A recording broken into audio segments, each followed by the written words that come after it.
welcome into the Flippin' Hippos. It's Thursday, so it's a live show with a panel of my friends. I'm here every Thursday live, 8:30 p.m.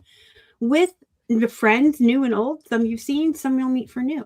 That's not proper grammar, but you will meet them for new, for real. We're going to be here tonight, all night long, or for about an hour and a half, whichever one comes first, to answer all of your burning reselling questions. Tonight is the 10th in Main takeover. And if you don't know what 10th in Main is, we will get into that at some point during the show tonight and talk about it a little bit more with you. But let's have my friends introduce themselves to you in case you don't know who they are. And we'll start with Kelly. Hi, everybody. My name is Kelly. I'm with the Artful Journey. I'm here based in Central Texas, and I am an e-commerce reseller for about 23 years, starting on eBay. And I've just been adding platforms every few years. I'm on about 6 platforms right now, including live on Whatnot. And I think that's it. All right, I'm Valerie. Re.retail is my little shop of 10th in Maine. I'm in Atlanta, same as Kelly, on a ton of different platforms. And yeah, happy to be here again with Star and everybody. And I'm Nanette, also known as Grandma's Secret Shop. And this is Romy. And he just made me small here. Hold on one second here. Anyways, I am in Southern California. And I've been selling on eBay for 25 years. And then over the last, 4 years, I think I've added an additional 5 platforms. And right now I am really loving, in addition to eBay, I am loving Poshmark and I'm loving Etsy, and life is good. And I'm so happy to be here with my friends. And in case you follow one of them here and you don't know who the heck I am, I'm Star. This is my reselling channel.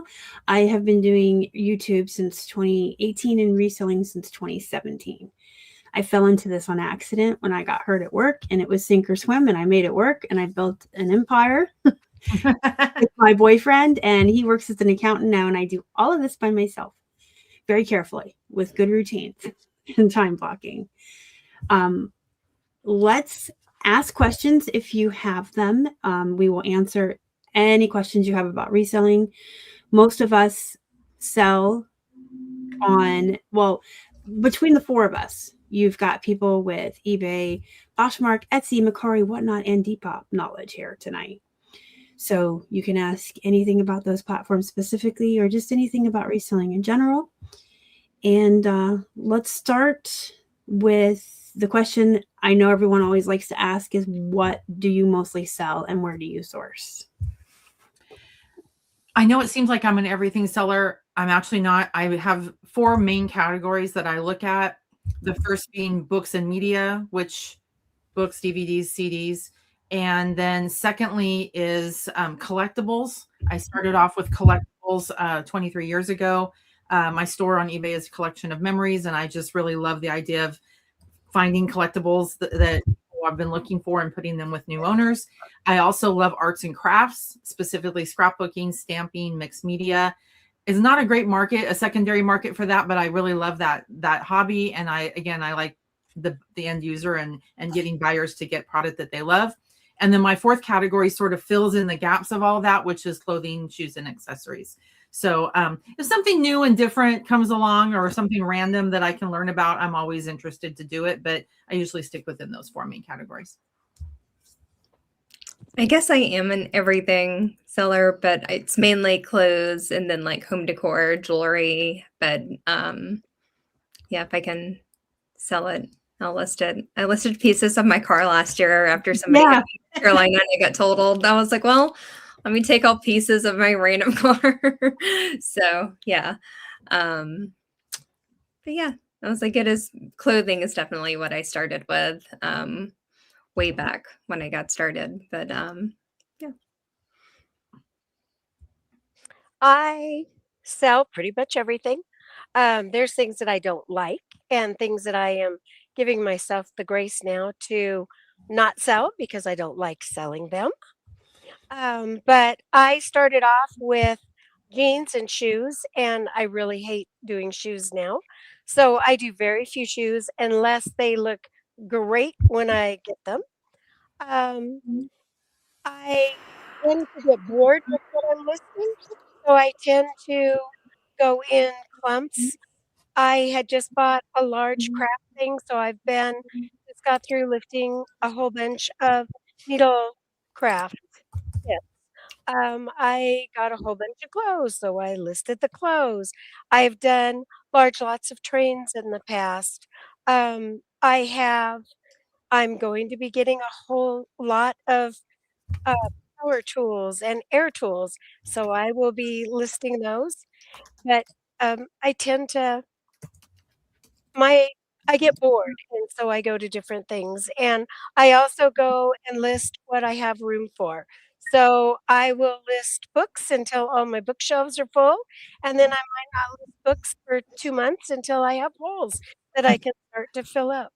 And the same thing I'll do when all my clothing bins are full, I stop listing clothes for a while. So Hi, anyways Richard.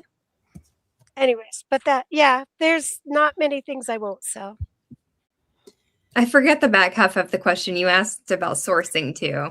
Yeah, I'm gonna was go. I was completely gonna say I was like, a follow up to this after I go. I was like, I missed part of that, and when Nanette was talking, I was like, oh no. I missed it too, We apparently. can go back around. Yeah. We have to think hard to think about all the things we sell. Yes, part A, part B. I was like, I guess I don't want to call. I'm not an everything seller. I'm very much.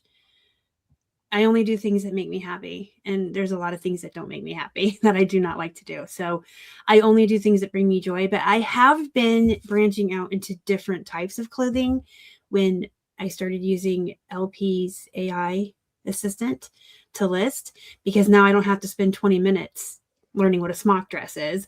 yeah. The thing tells me this is a smock dress, and the next time I see one, I know what that is. So I don't. You used to have to do you guys remember those Pinterest boards with all like the different purses and the shoes and the dresses? Yeah. You used to have to spend hours learning. And What kind of sleeve is that? yeah, what kind of, and I had my niches that I was like my wheelhouses that I was really good in, but now with AI, and I can ask Chat GPT what kind of dress is this, and it'll give me granny core and cottage core and fairy core and all this great stuff. I am doing more dresses than women's plus size tops. I used to just stick to jeans, but I like women's tops. I like jewelry. I like plush. I guess I still have to do some of Keith's electronics and comics that are left over, but I do what I like. So, Star, I want to ask, without AI, do you think you would be selling because you and we both love selling jewelry, but we're not like big I would not be jewelry. doing jewelry. No. Right, exactly. And you're the one who got me started with the costume jewelry when you showed how easy it was to use List Perfectly, and it would help you to tell you what it was and all. And now we both have several thousand items. I think I probably have 1,200 listed or so. Yeah, I didn't even But, mention jewelry yeah. when I was going through my likes. By the way, I really, really love jewelry. Well, and getting those boxes from Jenny and Lori too, it was clothing pieces that you might have not been drawn to at the thrift store, so you're getting exposed to more too. So that's been A cool lot for you. more. Yeah, a lot. Crazy You got some things. great stuff out of those. And I also have some I don't want to piles. Yeah, I don't want to. That's how I feel sometimes about online auctions is online auctions, especially like Texas high bid auctions, you start off with a $5 pay. And there have been so many times when it's like, I'll put in $5 just to see, I'll pay for education, let's try it. And sometimes I'll win it. And then I'll think, okay, well, let's learn about this. Let's learn what this is. If I want to keep it up, that's fine. If not, it was $5, Yeah. But yeah, I mean, I've done entire videos on this channel about how I never would have.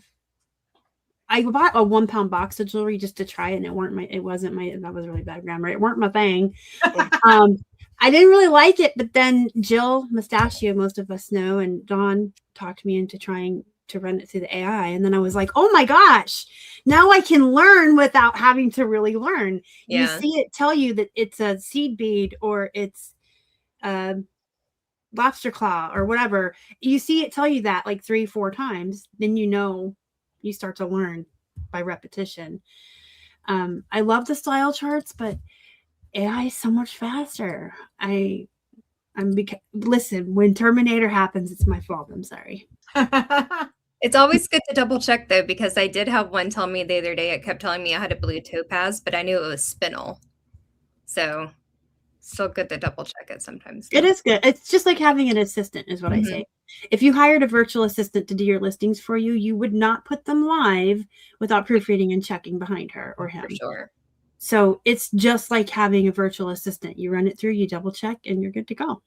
Well, and I think you even have to do that like on shirts, because sometimes it can't tell the difference between a shirt and a dress. And, so yeah. Yeah, but I will say that now that we've said that, LP's AI is the best. I've tried Posh and I've tried eBay and I've tried Chat GPT writing up my listings. List Perfectly is the best. And I think the reason behind it is because everyone that works for List Perfectly is also a reseller. So they write coding and create things for us from our point of view. It's not just some coder that went to coding school making a reselling, a cross-posting service. These are actual resellers who create the tools from our point of view, the things that we want to use, that we want to see. So I do think it is the best. And if it does call your shirt a dress or your collar wrong or whatever, there's a regenerate button and you just tell it, hey, yo, this is a tunic top, not a dress. And then it just rewrites it. And this one wasn't LPs, actually. I was running some of the jewelry. I was trying to get it to recognize some of the hallmarks that it wasn't pulling up. So I was using Gemini, and Gemini is the one that got it wrong, not LP. So there you go. See? And Shopping with Cheryl has been saved by AI as well, because she knew nothing about comics or die-cast cars. There you go. Yep. Hey, Jill, we were just talking about you. I don't know if you were in the room yet. Her ears were burning. How you and Dawn were the two that convinced me to stick with listing jewelry and using AI to learn it. So thank you, because here we are now years later, and I'm like, love jewelry. So now the follow-up, where do you source? I'm very fortunate. I kind of live in a rural area, but I have quite a plethora of sourcing opportunities. My favorite is church sales and estate sales, which are all the time, more than I can even go to.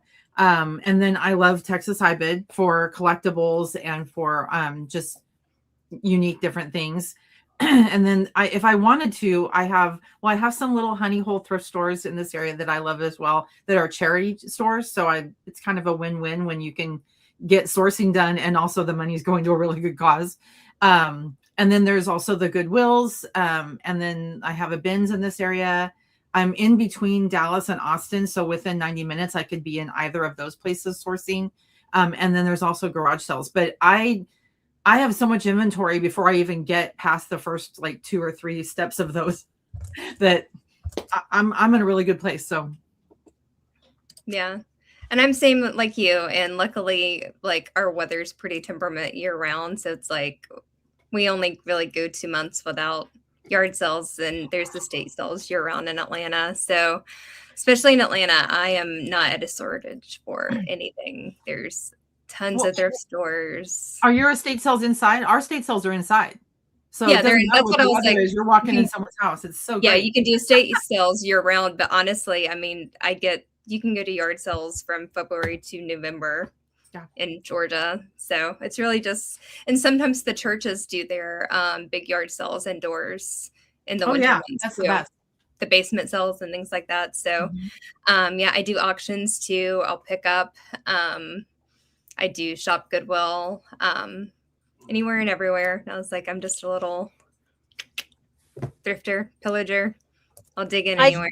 Well, and I guess that's like with me. It's like, where don't I thrift? Yeah, and exactly. Where don't? Where?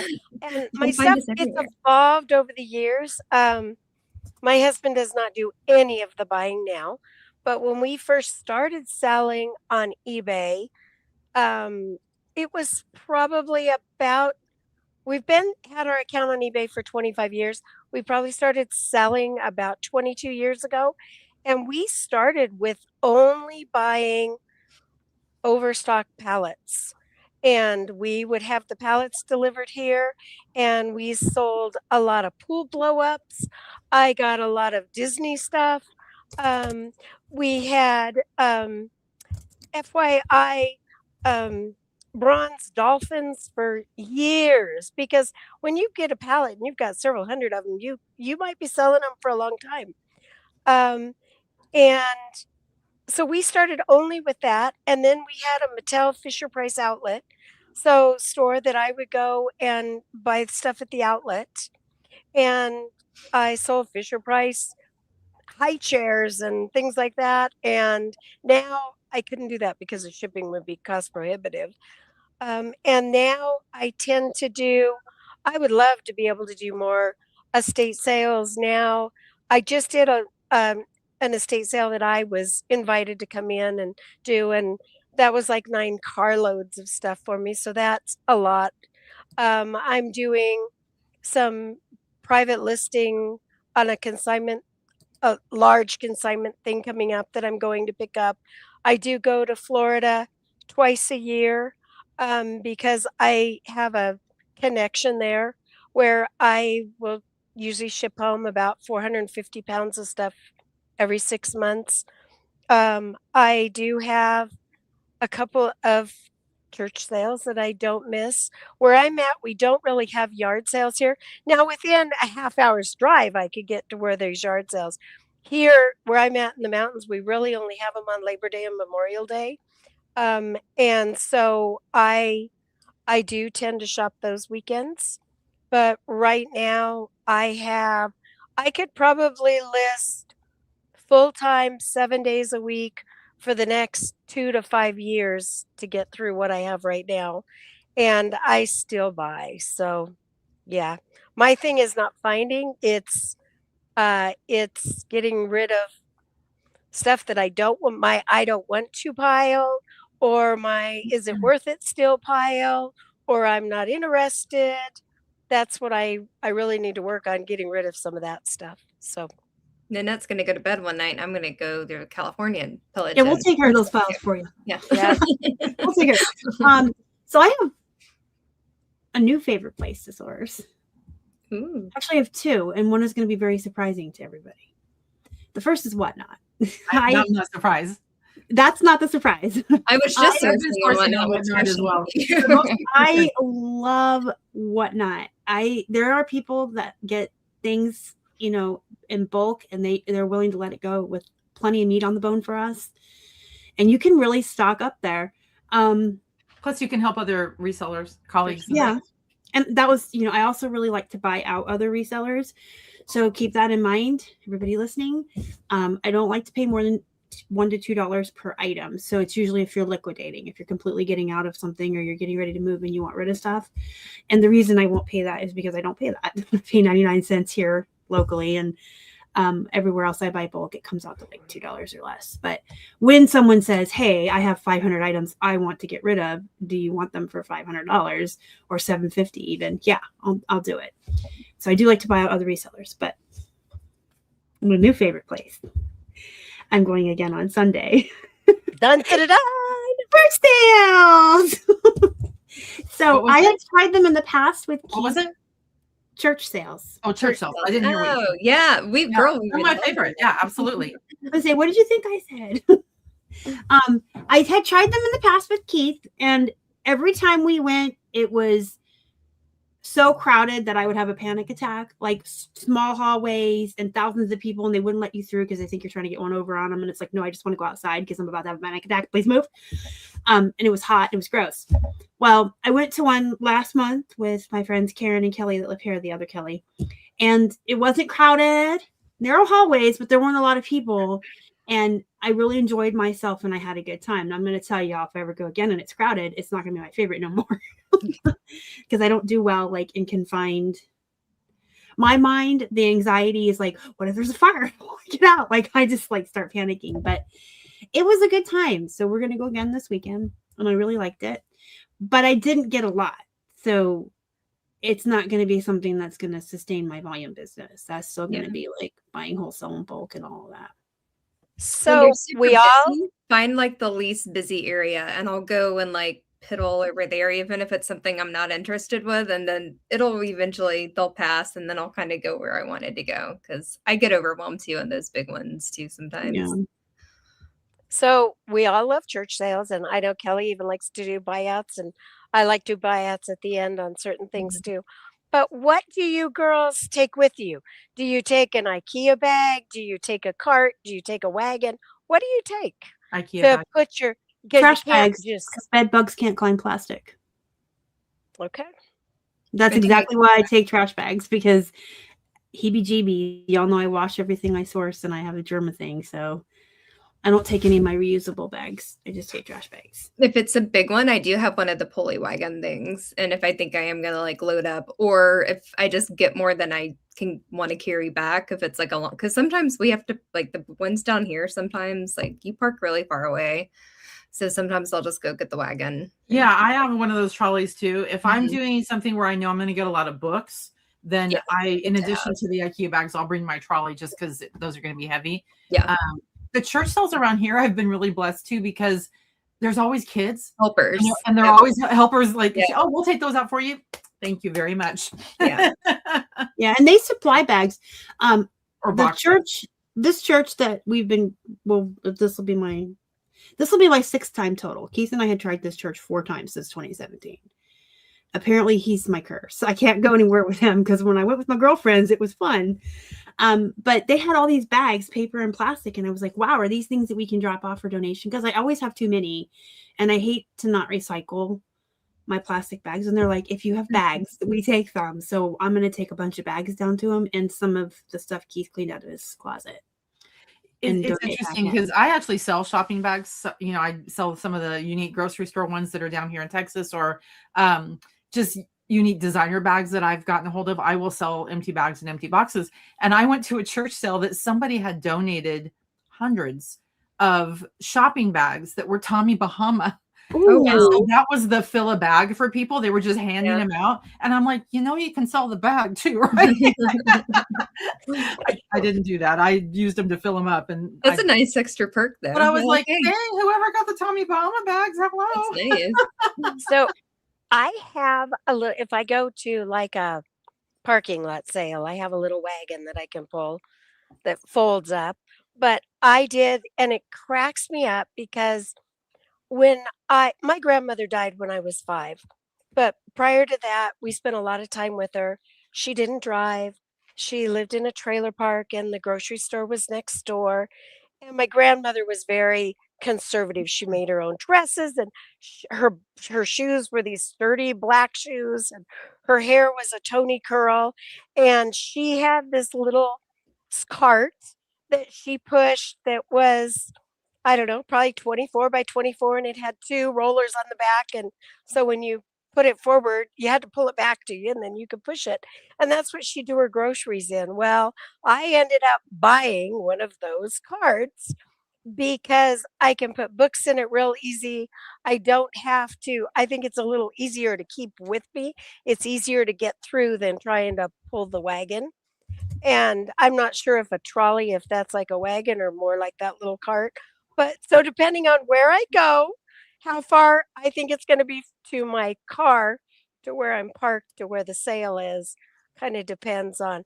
But I am very appreciative when we have a sale here. They do once a year that is for, it's a teenage live-in drug program. And they have um, great sales there. And I mean, you get 3 shirts, you're holding 3 things, and they're coming over, Miss, I'll go put that in your pile. Let me put this in your pile. And they'll have a pile with my name on it. And then, yeah, you get up there and they're like, oh my God, you bought so much. And I'm like, yeah. Okay, So- I have a really quick follow-up question, and then we got to start getting to the ones from the chat. So now that we've talked about where we source, you are now only allowed to source from one place ever, or you go to jail with death penalty. Okay, so you got to pick just one place for the rest of your life. Where do you pick? If I only had one choice, Mine would be online. You want to go on the hot seat? Let's move her. Well, I guess my Give you a first chance thought to was think. if I only had one choice, like I would have to choose a category because like I get different things from different sources. So The challenge is to find one place with well, everything. and like obviously we love church sales, but they're few here. They're few and far between. I guess I would have to go with estate sales if I had to narrow that down. If not, I would just have to go with books and be like I love my library book sales, man. You know, I get such a great deal and it's such a good business model for me, but I would go with estate sales. I'll just, if I had to only do one, estate sales, because that's broad enough to keep it.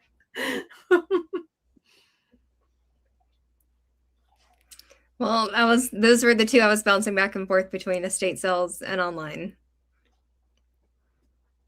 Well, you have to pick So- one.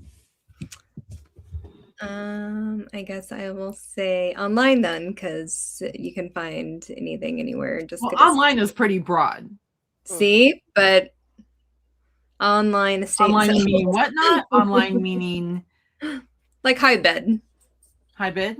High bid Yep. would be Valerie's. I know Okay, you well, love yeah. high bid. So Nanette, you have to narrow it down online. Probably online estate sales. Okay. I would choose Whatnot. Yeah, I because had a feeling you were going to say that. you can find if I want swimsuits, books, jewelry, plush. I mean, I can find it all on Whatnot. So True.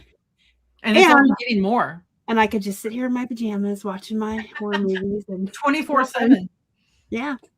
All right, we got some chat questions. So Nancy says when you have multiple items to sell, what strategy do you use? Multi-quantity listings or list one or two individually and just sell similar after the ones listed sell? So for the categories that I sell in, I don't have a ton of literal multi-quantity listings. If I manage to get multiples of the exact same item, I will go ahead and list them all as a multi-quantity listing. I'll put all of the SKUs in there so that when one sells, I'll just remove a SKU. So because I know that is one of the things that List Perfectly is a little weary about, that you have to manage that yourself. So I'll just manage those SKUs as they sell down. I do have a lot of items that I have. It's the same item, but condition is a factor. I'm going to say like DVDs as an example. I have a lot of copies of one movie, but those are all listed individually because they come into me individually. They have condition issues. Mine might be, a wide feature or widescreen feature or full screen. So I just keep those individual and I alphanumerically put their own SKU on them. And I actually store them as I get them, not by alphabet or anything. So those are all, even though I might have 3 copies of Lord of the Rings, they're not even considered the same thing, if that answers. Mm-hmm. I do both. That's the answer. Yeah, I was gonna say I do both. If it's items like I do have some makeups that are like brand new. So I have multiple quantities. And sorry, can you hear Cora's chewing right here? Okay. She's going to town on her Nyla bone. Okay, though. It's Cora. She Cora put can away do whatever she chicken wants. and now the Nyla bone's out and that's the one that's noisy. I put it away and she went and got it. So but for She went makeup, and got it. yeah, she's like, don't put my shit away. Like, I'm gonna do what I want. So for the makeups that are new, I do just have those like multi-quantity and I just tick them down as they go, especially anything that I have over 10 of. I'm not super worried about it. But for clothing pieces, shirts, swimsuits, things like that I do get different or the same piece of, I'll just do those individually usually. So a mixture. Hi, I haven't seen you in a squirrel's age. I do multi-quantity on new things. I don't do it on things that are not exactly identical. The one thing I am trying, I have gotten away from though doing one listing in multiple sizes. I will make a separate listing for small, a separate listing for medium, a separate listing for large because I'm sorry, I have just had nightmares with those things on eBay. I had listed a whole bunch of crochet hooks one time and ended up somehow it got relisted, and it relisted them all at the original thing. And I had one person order and I had 4 dings on my account, and it was horrible. So, but if they're exactly the same thing, they're brand new, I will do that. I am trying, and it's funny because we were just talking today that I think I'm going to be doing a listing party on setting up bundles, because I really need, especially with postage going up and getting more expensive, I think bundles are going to be much more important. I had 3 Barbie dolls. Each were going to sell for like $12.99. Well, they weren't Barbie dolls, they were fashion dolls. And I had originally done each listing separate. And then I thought that's really stupid. So I ended up going back and taking a photo, putting the 3 of them together into a bundle. And shipping is going to be a tiny bit more, but my overall profit will be much easier. And it's 1 listing versus 3. So Lori's commenting on her admin account here. So I will answer that in a minute, but then it's me, Lori. Hi, Lori. I'm on the same boat as everyone else. Like, it's actually, I very rarely have multiples because I do so many clothing and unique pieces of jewelry. But if they're all new, yeah. If they're going to be different, even slightly, no. And then full transparency, if I really need a bunch of listings really fast and I have 10 of the same eyeshadows, I'm going to do 10 listings because I need them, because I'm a volume seller. So for me, it's all about as many as I can list as fast as I can list, the churn and burn. So sometimes I get excited if I go to a thrift store. I'm like, oh, there's 10 shirts exactly the same, but like maybe slight variations so I can make 10 listings, because you're not supposed to have duplicate listings, by the way. You can't. Well, I was going to just say the opposite. If I see multiples, I'll be like, oh, well, if I'm going to make a listing, I might as well buy all of these. For me, it's like, ooh, volume. I mean, but if I'm not in a pinch, like if I'm all caught up and everything's hunky-dory, and I'll do like the multi-quant, but not often. But if you do the same listing over and over again, I was about to say, you cannot, it's against eBay policy. You can't have more than 1 listing with the same title. So you need to like have one say side ties and one say tie side and one say blue flower and then one say floral blue. Just kind of change it up like that. And I have a tool, if anybody is interested, that checks your store for duplicate listings. List Perfectly is really good about that too. If you it is have the listing assistant and it ends up being something you've already drafted, it will create a different listing for it. Yeah, it will do that. I thought you meant checking the duplicates. I was going to say they have LP has a scanner that checks for discrepancies, and it's pretty good. But when I ran this dupe scanner last Friday, I had to take down 60 listings. Wow. Does it work on Poshmark? No, it's just for eBay. I'm on the hunt for one for. Remember that day I spent 12 hours on my Poshmark? Yeah. Poshmark duplicates my shit sometimes, and it makes me real mad. So, what did the duplicator find? What were the 60 issues? There were like 2 pairs of like 2 listings of the same thing 60 times. How did eBay allow the second listing to come up? Sometimes eBay duplicates them. Sometimes, yeah, that's true. I mean, I delist, relist, but I'm pretty sure they're ending and then list. You know, I don't think it's. I know you're right though, because I did have something sell a couple months ago that I went to go look for it, and I'm like, I swear I only had one of these. I can't believe that. I know I had one, and I looked it up, and sure enough, I sold it a couple months prior to that. And I'm like, how is this listing up here when there was one and it sold? And it wasn't an LP thing; it was an eBay thing. So you're right. I should have done that because there was a second listing, and I never caught it. Use the thing I put in the link in the, you know what I'm trying to say. I put the link in the chat. I checked mine, and even with running List Perfectly's issue detector and being very careful about how I delist, relist, I had 60 duplicates. Wow. You know how things drop off of eBay sometimes? Those are the thief elves, but then there's the giver elves that come and give you extra. They're like, here, have some more. You guys, real quick before we move on to the next question, anecdotal time. Have I ever told you guys about the one single Harry Potter shirt that sold 5 times? I don't think I've heard that story. We had a Harry Potter shirt. This is back in Magical. 2018. It sold. We shipped it. A month later, it sold again. And I'm like, what? How did it get listed again? A month later, it sold. It sold Oh my 5 times. It kept relisting itself. I don't know. And it was sold. So it wasn't me accidentally, not delisting or relisting correctly. eBay was using the wand, and it was replicate, replicate, whatever. Okay. What does everyone do when sales are down? Well, OnlyFans. I will tell you, I'm a part-time seller. I'm always trying to be a full-time seller, but I'm a part-time seller, and I have always had the mindset that if I'm making less sales, that must mean that I'm working less. I feel like, and people can I know that sales go down during certain times of the year. I get it. No matter how hard you list, sales can be really bad. But for me, a lot of it has always been my sales are reflective of the work I put in.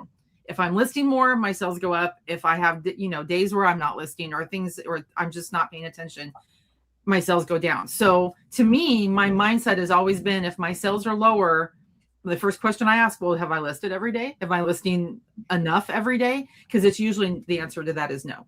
And if I list more, then sure enough, my sales go up. So that's kind of where I've been at. But I do recognize that there's a plateau factor for that too. So I will say that, but I've still been listing like crazy, and eBay has been so slow, but I know they've had their hiccups the last, few days anyway.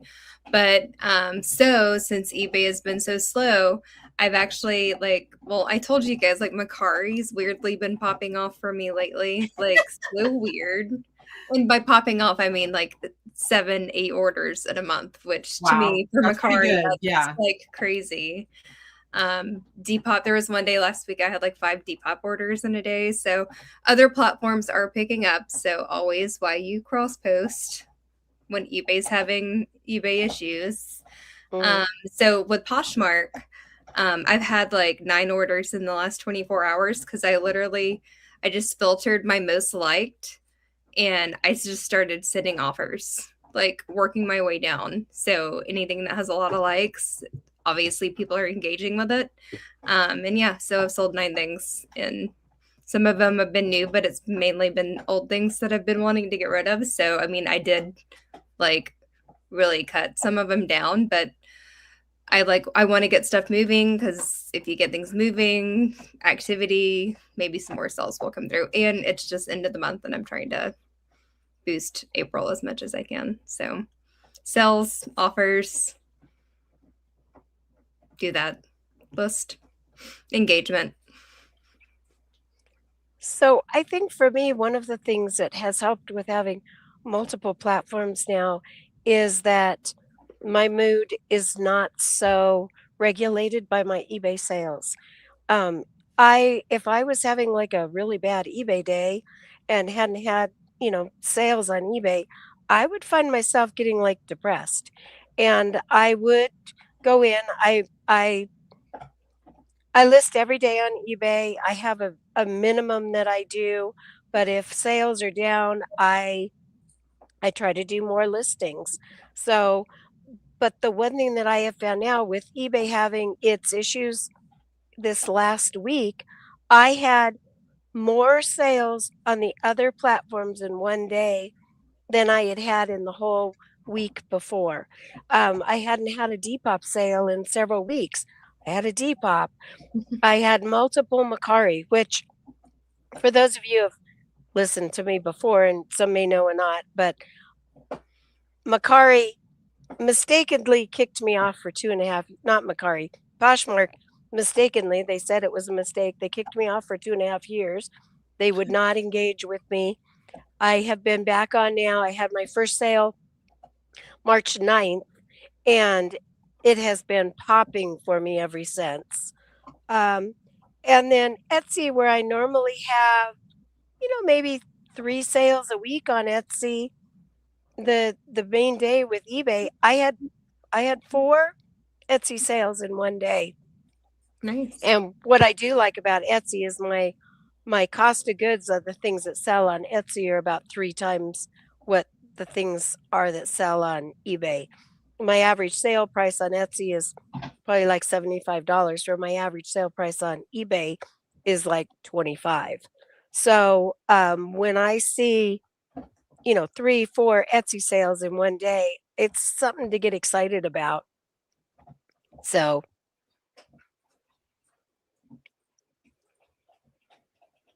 you're up, Star. You're muted. I don't hear you. We don't. We heard can that. read your I heard lips. that one. We read your lips. I thought we were all going to say, oh, in the summer slowdown, when the things are slow, we have more time on our hands. This is what we do with our time to be productive. I thought Richard was asking what techniques do we use to increase sales.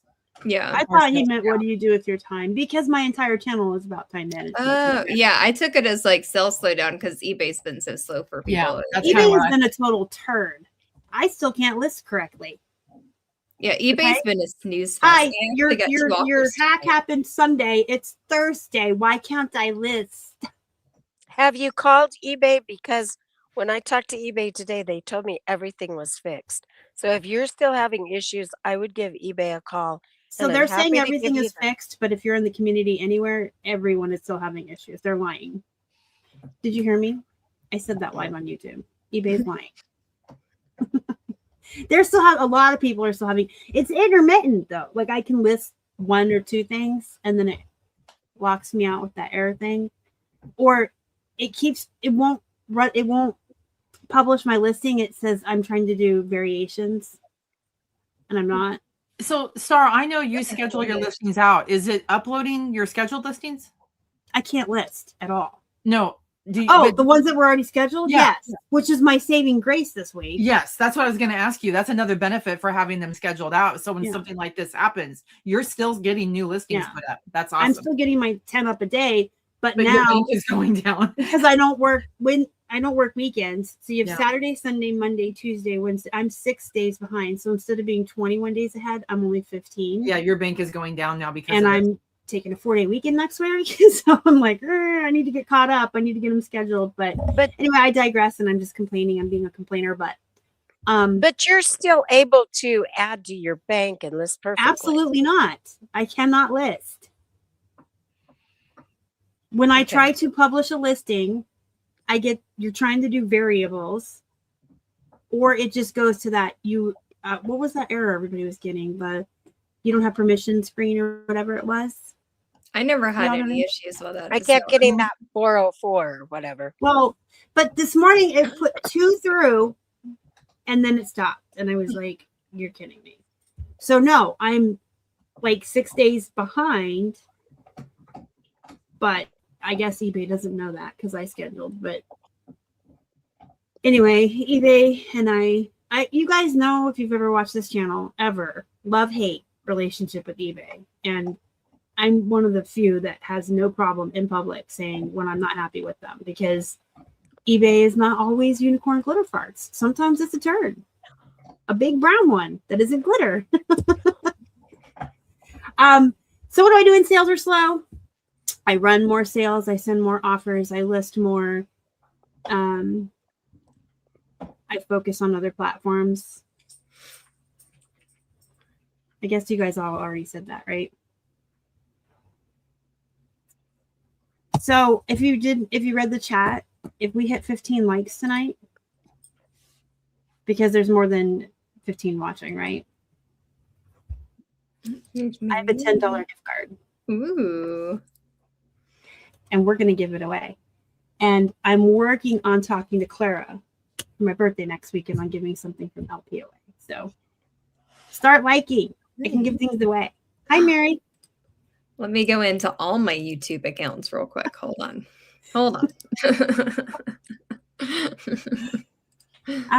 I long was the first one to like today? So how long is too long to keep an item for your inventory before you get rid of it.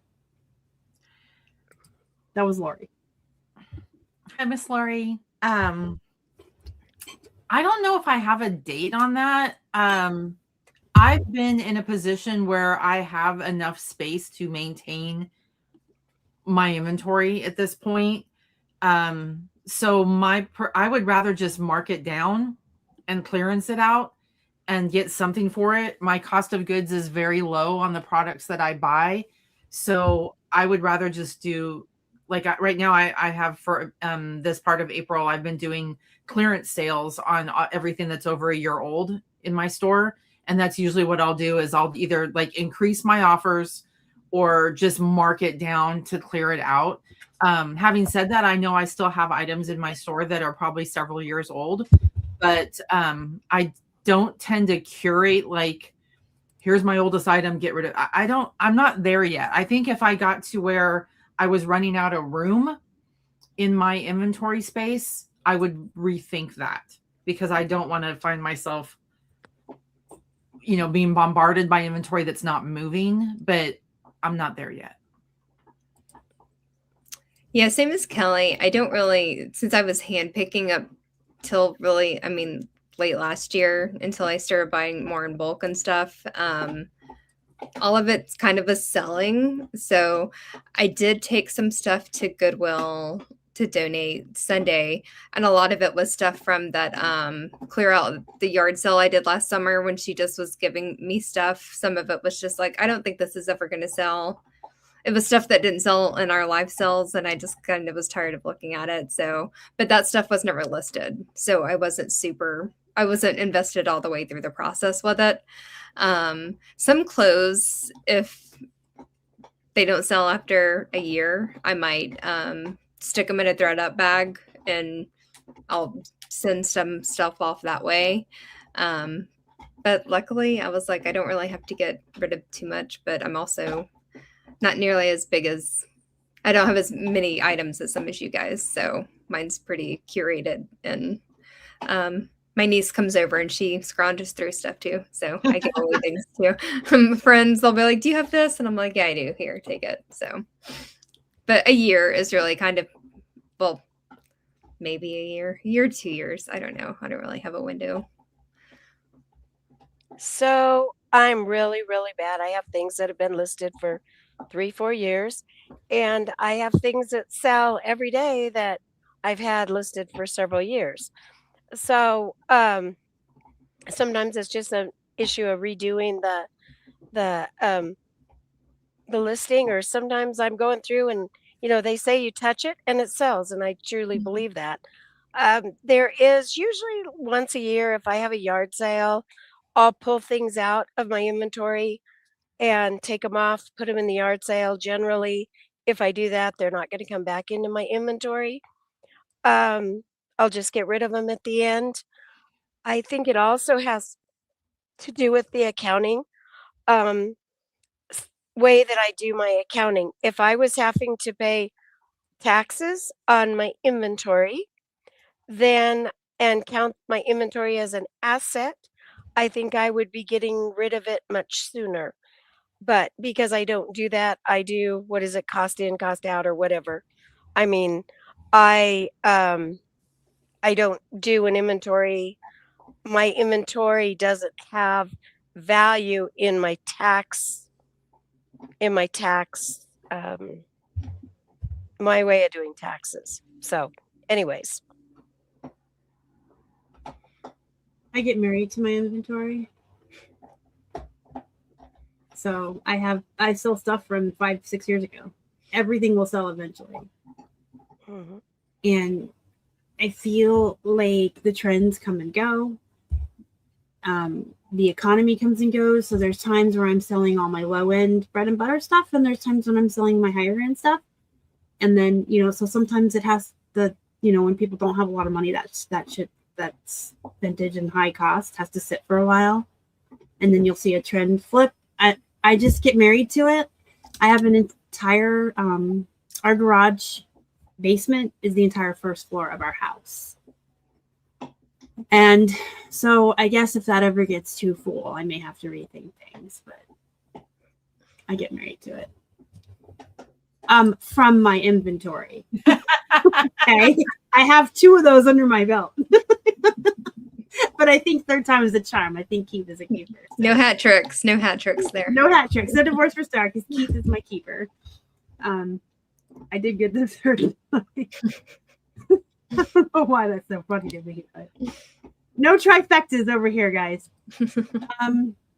But you have sold some of your older inventory off on Whatnot. I mean, Yeah, I do just- clear yeah. stuff out. I have a rule, like I delist, relist 20 items every day. And if it's from 24 or older, some of it I'll put in a 50% off clearance. I just created a new category in my store to have all that stuff in that category, and then I can set that sell specifically just to that category. And I run it at 50% off. But there's some things I won't 50% off, like remote controls, comics, jewelry, things like that. I like the idea of the category. Actually, I had not started that for a while, but what I have been doing is specifically with eBay, you can do it based on how many days on the site it is. So you can go, things that are 365 days or older are on sale. That's what I've been doing. But I actually want to switch it to doing the category because you can be more specific, because there's some things that are older, but I am a little bit more married to them. I don't really so I go into I have to uncheck those. I go into the eBay has the listings that are going to renew today. That you guys know what I'm talking about. That's not what it's called, and I'm absolutely fudging this teachable moment. That's how I have mine sorted as what's Buy in it now, renewing today. Yeah, right? there we go. And you can sort it to your oldest. I have stuff in there that hasn't been touched in a year and a half because I have a lot. I picked the 20 oldest. And you can, when you have lists perfectly, shall we do a tutorial real quick? Because this is really cool to see. Just real quick. This is what I do. And if you want to try list perfectly for 30% off, use code Hippos. All right. So you go in here and you can sort it by the oldest, right? If you use list perfectly, you just click this. Boom. It opens up right here in list perfectly. I can edit it. I can fart around with the title. I can fart around with the price, the description. I can run it through their AI to refresh it.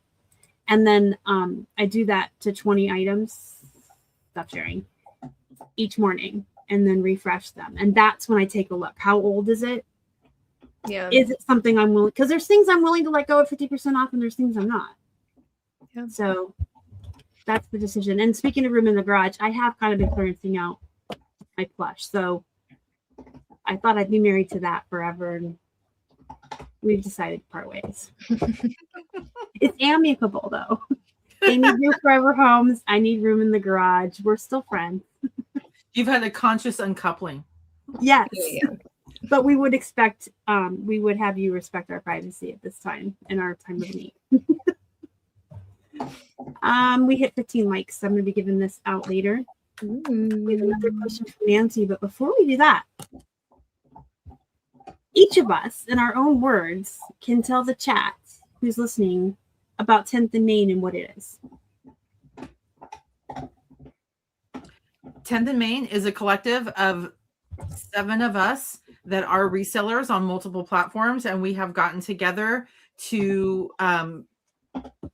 present ourselves and our empires, as Star said, our brands, through YouTube. And we are also reaching out on Whatnot as well.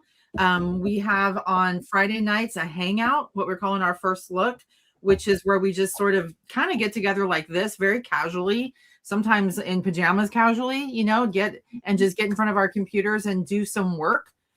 Sometimes we're photographing, sometimes we're listing, sometimes we're just talking, and anybody is invited to join us.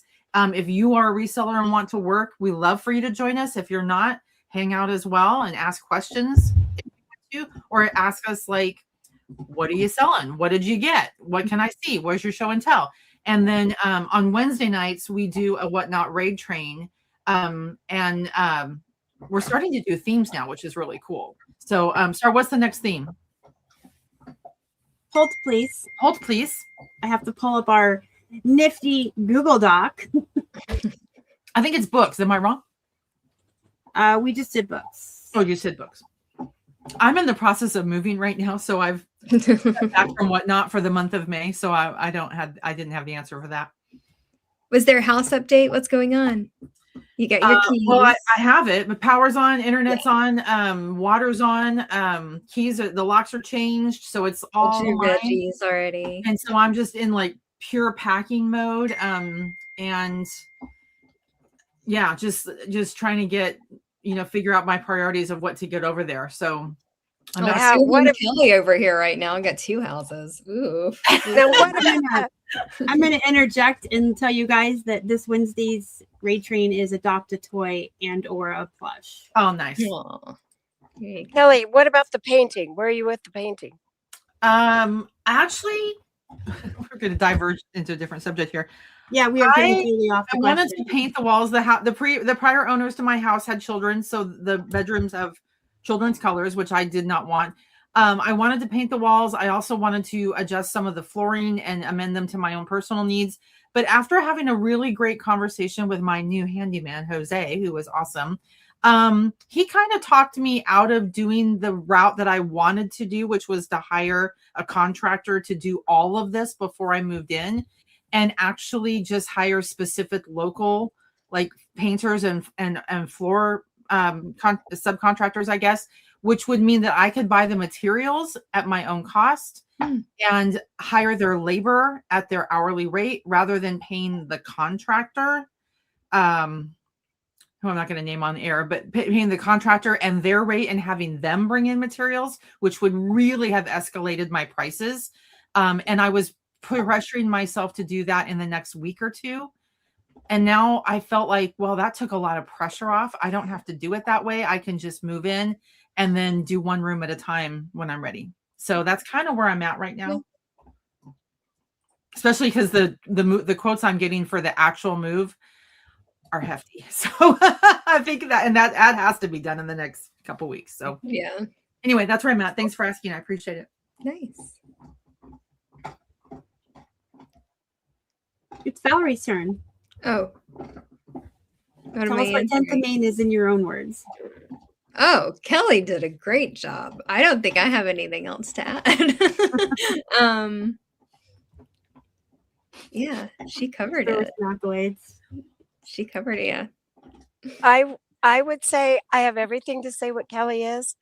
However, for me, 10th and Main has also been a really good support system on people that I can just totally let my hair down with, that it doesn't matter if I have makeup on or whatever.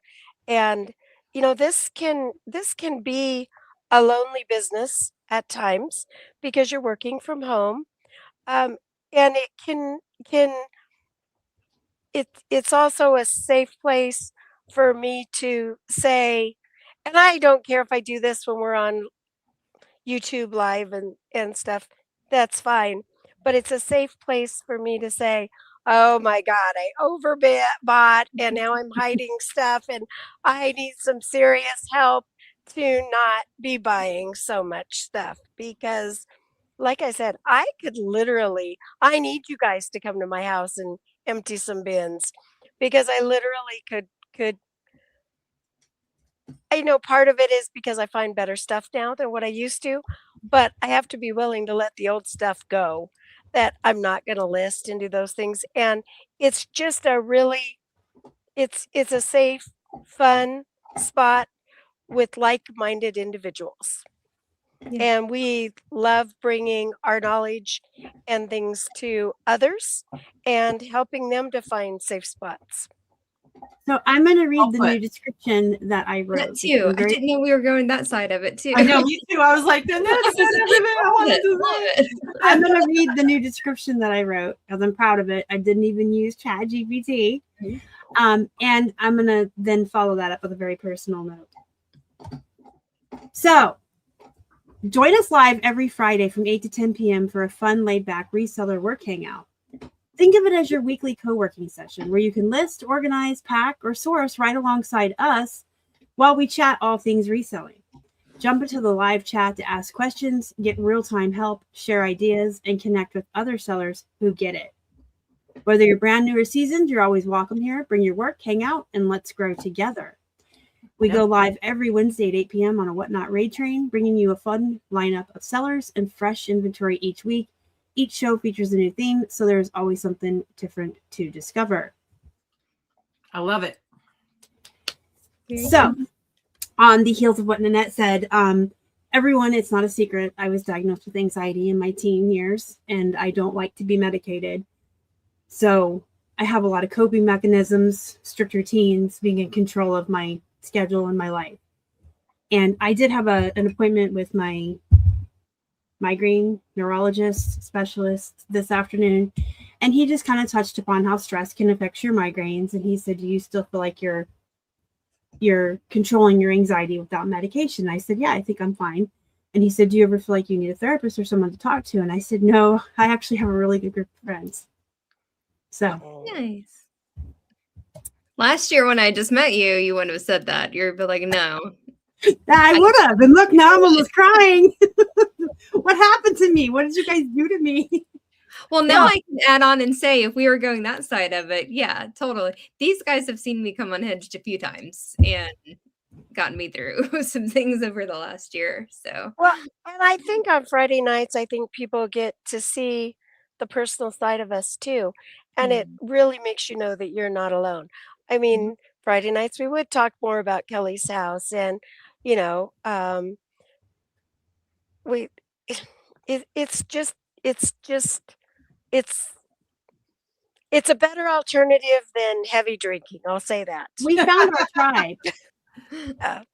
And we love having other people, and if you sync with us, we love having you there.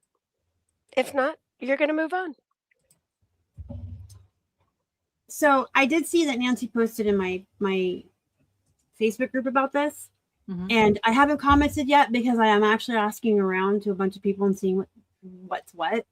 Because my state is one of the ones where you're technically supposed to have an auction license to sell online. Georgia. That's why I've never really messed with Yeah, that but either. I have an answer. She said we need to dig into the fine print on Whatnot, because if it's written in such a way that Whatnot takes all the responsibility as being the seller, you don't need an auction license. Yeah, go ahead. So when I first onboarded with Whatnot years ago, this was an issue that came up too. And so my first thought, you know, being a solo business, solo entrepreneur, I'm not a lawyer, you know, I didn't want to find myself getting into trouble either. And so I did some digging around. I'm in the state of Texas, and of course, every state might be different. I did some digging around, and Texas does have auctioneer laws.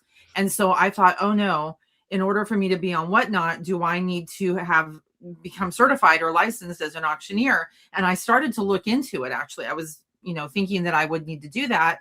But two things happened. One, I learned a little bit more. Now, again, this was several years ago. Whatnot's legalese has probably changed and evolved a lot over the years because they've become such a big institution now compared to being very new back then. Back then, they were very ambiguous in their wording. They did not want to take any kind of responsibility for making you do that or making you not do that. They just basically were going to make it so that they weren't going to get in trouble either way. It was up to you and your state. That was kind of the way the wording was before. It may have since evolved where they've very clearly stated now, but I think if the laws were very clear on the side of you have to be licensed, we would have heard it from Whatnot, because there's now tens of thousands of people onboarded selling with Whatnot. It would have been a much bigger issue. I will also say that having done my own homework in the state of Texas, it included speaking with an actual licensed auctioneer that I was an acquaintance with, who I purchased from. She's one of my sources. And she said that I would not have to be licensed for Whatnot or district at the time too was coming on board. Because there's a factor in the laws, again, speaking for the Texas laws at the time, that has to do with being an employee as an auctioneer, selling other people's product, and that money goes to them. So you're selling on behalf of them. If I'm an auctioneer selling a car, and you're the buyer, I'm selling you a car. That car is theirs. The money's going to them. I'm working on behalf of that. That's a factor in all of this. But for me on Whatnot, I own this notebook. I bought this notebook. It's my own inventory and I'm selling it for my own price and I'm making my own money. So that was like a deciding thing where it really wasn't required of me to be a licensed auctioneer, because there's no like being on behalf of other people in terms of where the money's going. The money comes back to me. Mm-hmm. So again, that was several years ago. Laws can evolve and they can change. But my opinion is, if they were changing on behalf of, yes, you have to be a licensed auctioneer, we would have heard about it a lot more, because it's exploding how many people are on it. So that's, and on that point too, Keith and I have also thought, and we have friends that sell on eBay Live and whatnot. Those are two huge places, like especially eBay Live. And Lori and Karen, both 10th and Main girls, have gone through the onboarding on eBay Live. And a place as big as eBay, I'm sure, would be up to date on the laws and inform you if you needed a license. Just like when they started charging sales tax on internet sales, they took care of that for us. So I would think that eBay would be like the first. Karen lives here in Pennsylvania, so I think she would have been told. So I think it's what's. And we can run an auction on eBay right now anyway.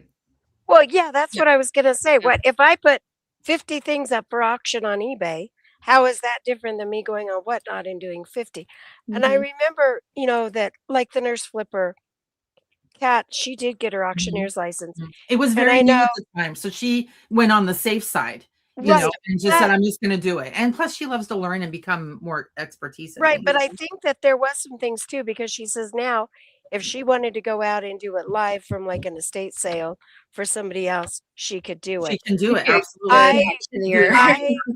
I would be more worried about people that are doing an auction on YouTube that is not linked to another Whatnot or if it's your own product and the money's coming back to you, though, it's no different. That's the factor, like what Nancy's saying here. When it's your inventory and the money comes to you, you're not working on behalf of somebody else's financing. The thing with YouTube, though, is you're accountable to sales tax. The platform, that's one of the best things about platforms, is they take care of all that element for you.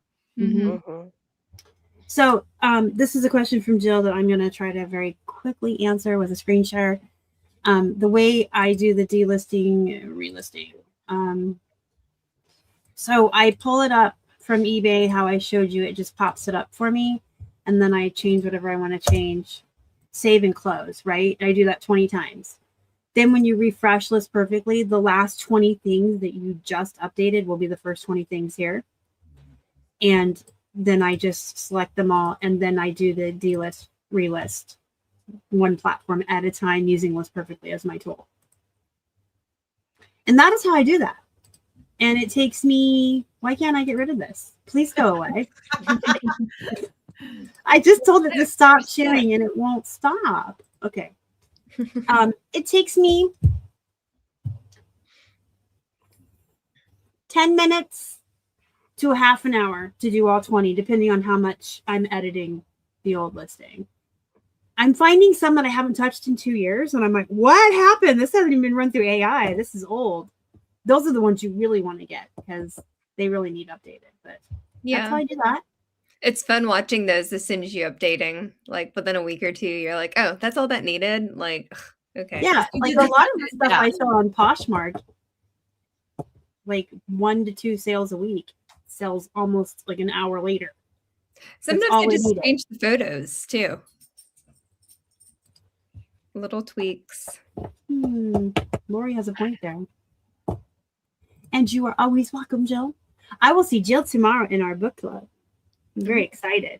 I hated the book, but I'm excited to see Jill. Boy, was that a chore. Oh my God. Spoiler alert, Jill. She hated the book. I feel like that could be an email signature for you. Hated the book, but whatever. You hated what book? I said I feel like that could be like an email signature for you or a tagline. Hated the book, but I'll be there. I hated the book, or the book was better. The book was better. Yeah, that would be yours. Yeah, you're like, I saw the movie. Written on her headstone. The book was better. The book was better. Oh, she hated it too, she said. So I have a question. I don't know. I can't see the chat, so I don't know if there's questions ahead. Okay.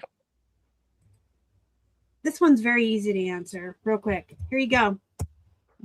Oops, no, lies. Okay, there you go. There's all of our whatnots. Follow all of us, and you'll get a notification every Wednesday, 8 p.m. when the first person goes live.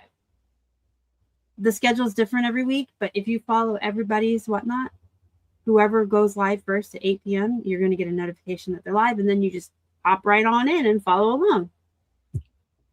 Right? Is that the best way? Yeah. I mean, if what I tend to do, because I will go in and follow. I'm going to take everybody on the raid train so that once you follow and bookmark with them, then you're going to get notifications for everybody. But yeah, if you just want to start at the beginning and board the train from the very beginning and just stay live, you'll just go through with everybody. Are you guys doing it? Are you putting everyone's names on there? No, it's on the show notes. Yeah, so that's another thing. But when the schedule's fully filled out, you can go to any of our whatnots, and it should be in our show notes for the week. I always have it in my show notes, but everyone's getting a notification from me, and I'm always the caboose. So that means you're just not following everybody else. I say everyone when it was just Nancy and Jill in the comments, but Jill's everyone, guys. She matters big time. She's been one of our biggest supporters from the beginning. She's been great. Well, and last night it was just Karen and Star. So, but most of the time it's more. Yeah, usually I'm there, but like I said, this month whatnot was an area that I needed to pull back on. Well, Kelly's packing her house and Lori's packing their house, and so they're not doing this until they get their inventory unpacked. So, in fact, this weekend my goal is to move my actual listed inventory. Yeah. Did Nanette have a question? I did. I wanted to know what changes everybody decided to make with the increase in the postage. Because I'm so excited to share it with you. Okay, because I have to say, the first 4-ounce thing my husband shipped out, he's like, "Do you realize it costs us more to ship it than what they paid?" And I'm like, "Yes." And yeah. So what did you decide? Yeah, Jill, I'm with you on that too. As I just mentioned, everything is being pulled back for the month of May. I'm actually not, my store is actually I'm thinking of going on time away really, because I'm not going to have access to my inventory in terms of shipping. I'm going to redo, I use shipping policies. So I have multiple shipping policies that are flat rate, and then I do calculated for the larger, heavier items, which are very few. So I'm in the process of doing a physical inventory for everything that gets moved to the new house. And during that physical inventory, I'm going to be adjusting the listings, double checking the listings, probably like Star said, finding things that aren't there or that were there double. This is a good housekeeping thing for me. And then I'm adjusting all my shipping policies because I was already at the bulk of my, I was giving myself a cushion last year. I've hit that cushion with this last raise. And now with this raise, I will find myself at a loss. So I'm going to have to bump up everything for my flat rate shipping policies. Yeah, I'm just kind of writing it out right now, seeing how things wash out. I'm tending to list or bump things up a little what I'm adding on to now. So jewelry's not going to be $4.99 anymore. I bumped everything up a little, but I don't think I'm going to backtrack. So jeans I'm leaving at $9.99, except for like heavier denim like Carhartts and stuff that are sometimes over 2 pounds. But I told Star it's just like seeing a 10 in front of a shipping cost is just like ugh.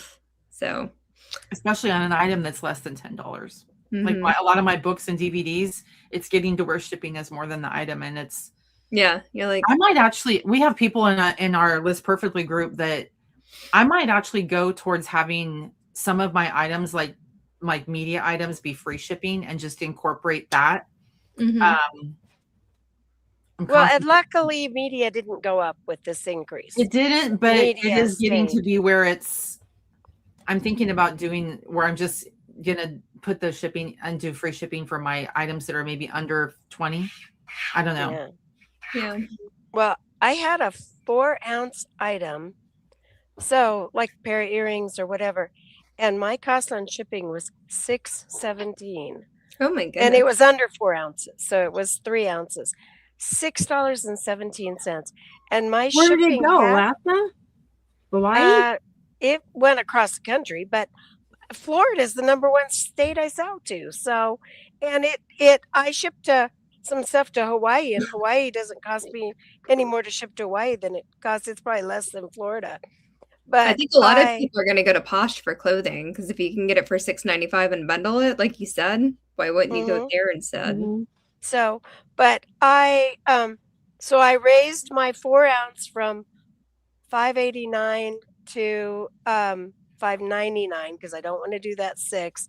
That's going to put about 80% of it. There's going to be a few that'll be over that, but they'll be few and far between. Yeah. And then I haven't raised my mid-range stuff yet because I'm kind of waiting to see how much of a buffer I add in. I'm doing too. You know, my things up to a pound were at 8. So my stuff that was 12 to 15.99 ounces was at 8.29, just a flat rate. And so we're 8.59. So I'm going to kind of look at where I go, but I'm kind of with you, Valerie. I mean, I think there's kind of a point. So Star, what did you decide? Well, it went into effect on Sunday. So my final decision Saturday was just to write it out and look at things Monday morning because all of the stuff that sold Friday and Saturday, the buyers were paying the same rate on Sunday, but I was going to be paying that raised rate for all 3 days because I didn't think to ship on Saturday. And so we had like 25 things go out Monday morning. And I actually paid attention to each one and what I was paying. And I did not see a difference on the 9 to 16 ounce, which I have at 7. I have business policies like Kelly does. Or I'm sure all of us I do too. Yeah. It's the easiest way. So my jeans are still $9.99 because I didn't see anything go above that. And I think it's because the last time I raised that to $9.99, it was way above giving me room. Covered. There was a buffer anyway. But the 1 to 4 ounce, holy monopolies. So I went from $5.59 to $5.99. And then my 5 to 8 ounce, I went up to $6.99. So I only changed 2 of them. And then I did put I have DVDs. I did put my media at $4.99, which is a little above I checked worst case scenario to 90210. Because from Pennsylvania to 90210, that's like the worst case scenario. So I just went to pirate ship and pretended I was making a label. And it's like $4.69 or something. But I'm like, I'm going to put that at $4.99. Because if I can make 30 cents for every DVD that goes to California, it makes up for the once in a while, the 4 ounces is going to be over $5.99. Well, your media mail isn't zone related. So your media mail, if it goes to your neighbor next door, or if you ship it to me in California, it costs you exactly the same. No, I didn't know that. I just checked media mail. Media mail is the only one that's flat, which I do not. Yeah. Oh, go ahead. Well, we ship a lot of books to New York with my husband's business, and it cost me just as much to New York as it cost me to ship them 30 miles away. So, and why media mail is like that, I'm not sure, but that's how it is. But yeah, I just raised 2 of them. If anybody in the chat is interested in my chart, let me know. I know I've typed it up in comments on other videos, but now it's different. So maybe I'll put it in my group as well. Who's here? Susan. But you don't want to do the calculated shipping, Lori, because then you might not come up in Google search. Yeah. So. And I did free shipping from 2017 until 2023 when Teresa Cox finally talked to me to just trying. This was her chart. Now I've raised it and changed it a little bit, but originally when I went to business policies, I did Teresa's chart. And I didn't see a tank in sales like I expected. And the reason I like it, because when I get returns, I don't have to give them the shipping back. Yeah. If you do any categories that you do a lot of, and I do free returns on those things, I don't want to have to give everything back when they mail it back. So I get to keep the original shipping. Yeah, that's an argument for me not to doing. I don't do anything free shipping, and I I used to have no returns on media items because I thought, God, it's so easy for someone to buy Rent it, it. watch it, and send it back. And then I was convinced to just do free returns on everything to try and get top rated plus. And so I'm like, okay, I'll do it. And my returns never increased. They don't. It gives. They really they don't. Really good on returns. So I mean, in terms of percentage. But to your point, if I go to free shipping, that could put me in a more because you have to return. And as far as free returns, I didn't see an increase, and I still have people open up an INAD for didn't fit because they didn't see that I offer free returns and they still want to be a liar face to get a free return. And so they open INAD. And in that case, you keep your original shipping and you refund 50%. Yeah, probably unpopular advice, but guess what? Don't scam me. All right. I've had my medium mail at 15 ounces and under. My medium mail has been at $5.49 for quite some time. So for most of my DVDs, it's fine. But ground, like she said, ground advantage is what's kicking my butt. I really wish that there was like a $3.99 middle ground to get a tracking. Well, there used to be. I remember when 5 ounces was $3 something, but I know eBay is bigger than Poshmark, and I don't know why eBay can't negotiate some bundle for us. Like they have Poshmark negotiated. has. They're keeping the profits. Yeah. Okay. Well, they could go as low as Pirate Ship or lower, but they're not passing. They're passing part of the discount to us, but not all of it. Yeah, Susan, I'm with you. I remember that I was hoping, you have the eBay standard envelope, which I have some items that would go. Oh, we're about to see some dogs. But then I saw a lot of really small items like a magnet or trading cards, not trading cards specifically that would go in the category of trading cards, but like ephemera. And it's a little bit bigger than a standard envelope and it won't be categorized under that. So it has to be categorized in something that automatically becomes ground advantage at $5.79 or $5 whatever. And it's like, why can't there be a middle ground there? That just irks me that they don't allow that, even for like $2.99 or $3.99. Okay, we're gonna do the giveaway. Oh, giveaway! Yay! $10 eBay gift card. If you want this, type in the chat hashtag HIPPO, and we'll go ahead and collect those for a while before we pull the winner. And if you're okay with it, I'm going to scratch the pin off and just send you a photo of that so I don't have to mail you the physical card or do any shipping. That's what you type in to redeem it. If you're not okay with that, I'll mail it to you. Of course, how safe is the mail? Having it emailed to you is probably safer. I can just take a picture of that and send it to you. $10 on eBay is a good way to source something. Or, to get a new pair of jeans if you lost weight. Like somebody. There's one of them. One of them just came sneaking in. Hey, who's that? I can't There's see that your big mom's boy. name. Is that my boy? This dog's free if anybody wants him. It's Toby. You guys, if you live in the He's Atlanta a foster area, dog. Toby's up for adoption. Yes. Here Look he at that tail. He's so cute. is. So if you want the $10 gift card, just type in hashtag. There's 18 people watching and like 4 people have entered. You don't want $10? You have $10 and a dog. You can get $10 and a dog. I'll drive them to you. Look how cute. Everybody say hi to Drive 'em to Cora you. and Toby. Hi, Cora, Toby. Toby. Say, somebody take me. Somebody take me, please. I want him bad, but I can't. Cora's not amused. Lori, she's like, I'm not entering. Well, this is mine. They send gift cards to my eBay group, and they tell you to keep one once in a while for yourself. And I'm like, I need new jeans because I lost weight, but I have like $150 credit on Poshmark. I'm like, I'm going to use those for my new jeans. Star, did you see Cassie had a question in the chat? No, I was busy talking about the gift card. Okay. We'll get it. Chicago. That's fun. I wish I was going. Anyone else in Chicago? Put it in the chat.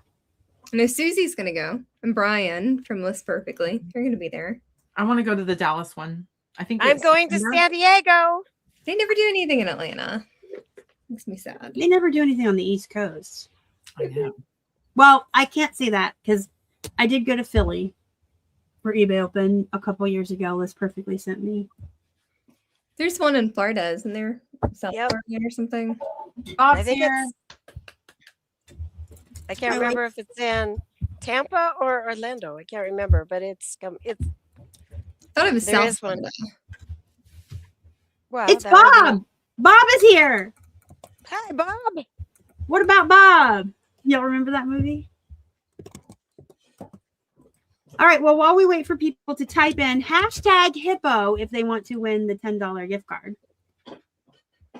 I'm going to ask you guys a strange question. You wake up tomorrow morning and reselling. This won't work for Kelly and Valerie. You wake up tomorrow morning, you've lost your job, your full-time job, and reselling is illegal. Don't put that juju on me, girl. Well, the question is, you wake up and reselling is illegal. What do? The two of you are just going to go do my job. We both have full-time jobs during the day, so I'm technically retired, so I don't have to do anything. So You guys are no fun. I'm what would I retired. do I with have a Bob? job. I could retire. That's I not. don't know. That's not. I could garden all day long and do crafts. That would be great, but that's not going to cut it for me. Yeah, I would be lost without eBay. I would probably be drinking. I would be jonesing for spending money on something. Nancy's I going to be on would be OnlyFans in the dangerous. next day. So you can't resell and you need money. What do you do? I want to know why y'all didn't give her a hard time about the feet pics when I was doing that. I think I was considering that and got a whole bunch of stuff. Because I don't think they know that I actually did that. And You mean like we can't resell like online, or like can resell at like flea It's illegal. markets? It's illegal. It's illegal. Yes. Beg. I have to use the restroom. So you guys figure out what you're doing for money. Legal. Propagate plants. Can I sell plants? No, Yeah, that's what I'm thinking, because like I have other things that like We I can't could sell my sell crafts, but anymore. It's illegal. that's what we're reselling too. So only I'm gonna business- move Well, out west me- and grow cannabis. That's what I'm gonna do. just you could have a co-op where people just came in and didn't buy it. They just provided you with tokens. There you go. Yeah. Yeah. I would have to go back to working in the ER, go back to my nursing, which I love. It's just my body was getting too old for it. So, and I didn't like, my biggest thing is I would still be working as an RN, still be working in the emergency department if I wasn't having to drive an hour on California freeways to and from work. And I just can't do that traffic. Having to take my husband for his infusions this week, and he was cussing at the traffic and I'm like, you know what? I dealt with this for every single morning. This was my life. Why Yeah. do you think this is abnormal? would it be considered And- reselling if I opened my own website and sold products new? That's yeah. But then we won't have Target or eBay or nothing. You can buy anything because everybody's. Well, they're Everybody's big corporations. They can still sell stuff. But if you start a business, Like You'd have I to- would actually have like a Shopify store that was Yeah. new products. That's not really under the category of what we work. That's not really reselling pre-owned items. New. So you could start like a flea market that was all bartering. That's what Karen said when I asked her last week. She said she would just barter. She would take all of her leftover inventory and Yeah. barter. Like, you want your lawn mowed? Hey, I got 10 men's button ups and some polos. You want them? Like, I used to do like organizing for people and like pet sitting and stuff. So I could do that. I mean, in my day-to-day job, I'm an account manager, so I could go be an account manager anywhere, but I don't really want to do that anymore. What about you, Star? You got I- into this business out of necessity. So what? I'd go back to writing. Okay. I used to write for a living and it killed my love of writing very quickly. but push came to shove and I couldn't do this. I'm sure as hell not answering phones for AT&T from home. So here's something else I've actually been thinking about. So in another lifetime ago, I did have my master cosmetology license. I never technically did hair because it was like when the recession was really bad and it was just a weird time. And then I moved on from that. I've been thinking I kept my hours or my education up to date until like 4 years ago. And then I stopped, but I would just have to make up 4 years of education. I've been thinking of doing that just to get my license back up to date. And then like tinkering, like doing skincare stuff on the side as a service, because like, let's be real, the days like in tech right now, it's scary, the amount of people that are losing their jobs. And I feel like you almost need something like a service that you're giving to people. Like what other occupations are going to be knocked out? Coding's being knocked out, support, sales, like project management. Insurance will Product managers, like all these systems are just being. If I hadn't hurt my back, my old job being an NA would be around forever. It's a service being rendered like by physically. Like that's what I'm thinking. Like I need to have another like backup thing and like doing like skincare, aesthetic. Well, and that's nice because you can control your schedule that way. Yeah, it'd be your own business as well. So that's good. But this is things I've been thinking about because I mean, let's be real. In the first like quarter, I mean, there's been 100,000 plus jobs lost in the first quarter by huge companies, including eBay. So, yeah, I would go back to writing, even though they say AI is taking that, but it's not. As an avid reader, there will always be a need for authors because an actual author's written work is going to always be so much better than what ChatGPT spits out. Yeah, ChatGPT, you got nothing on Karen Slaughter or John Mars. So authors are always going to be, even if AI takes over. Like I used to do like copy for websites and stuff. I'm sure AI is taking that over, but I got a book or 5 in me. I've had some things happen to me in my life. I could write about it if push came to shove. All right, one more weird question. Kind of along the same lines, but you just wake up one morning and all your inventory has poofed away. There's no more, but there's $100 bill where you used to have your inventory. What are you doing? That's it? $100? I was thinking when you said that wouldn't be that would kind of be a blessing right now that I wouldn't have to move it. That's what I'm looking at. I would be able to just move to my other house and be like, I'll start over, but not for. But you get $100 to start over. Yeah, that's not going to work for $100. But for $100, I can definitely start over as a reseller. You can do a lot with $100. For sure. A lot. I'd go to the bins, or go to an estate sale and just grab a couple of things, and you can, as long as I got my printer, it's a backup printer. As long as I got my printer, my computer with my internet, and a couple of shipping bags, I can start my business all over again. Not a problem. Well, and don't forget the difference that you have now than when you started your business is the knowledge that you absolutely. It's Cassie, my background was in performing arts as well. My college degree is choreography and directing. Lifetime ago.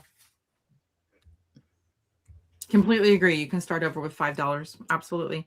I'm thinking what day of the week. Internet at the library. You don't even need a home computer. You just need access to the internet, really. Yeah. What day of the week? Does that matter?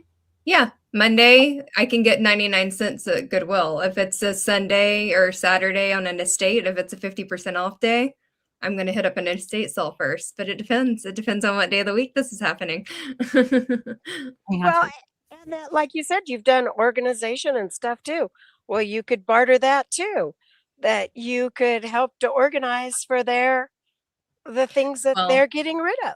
There's other stuff that I've been thinking about because since I'm in Atlanta, I'm toying with consigning, which I never thought that I would, but I'm actually been thinking about it because I am in a high dollar area. I'm not a high dollar lady, but I'm surrounded by high dollar people.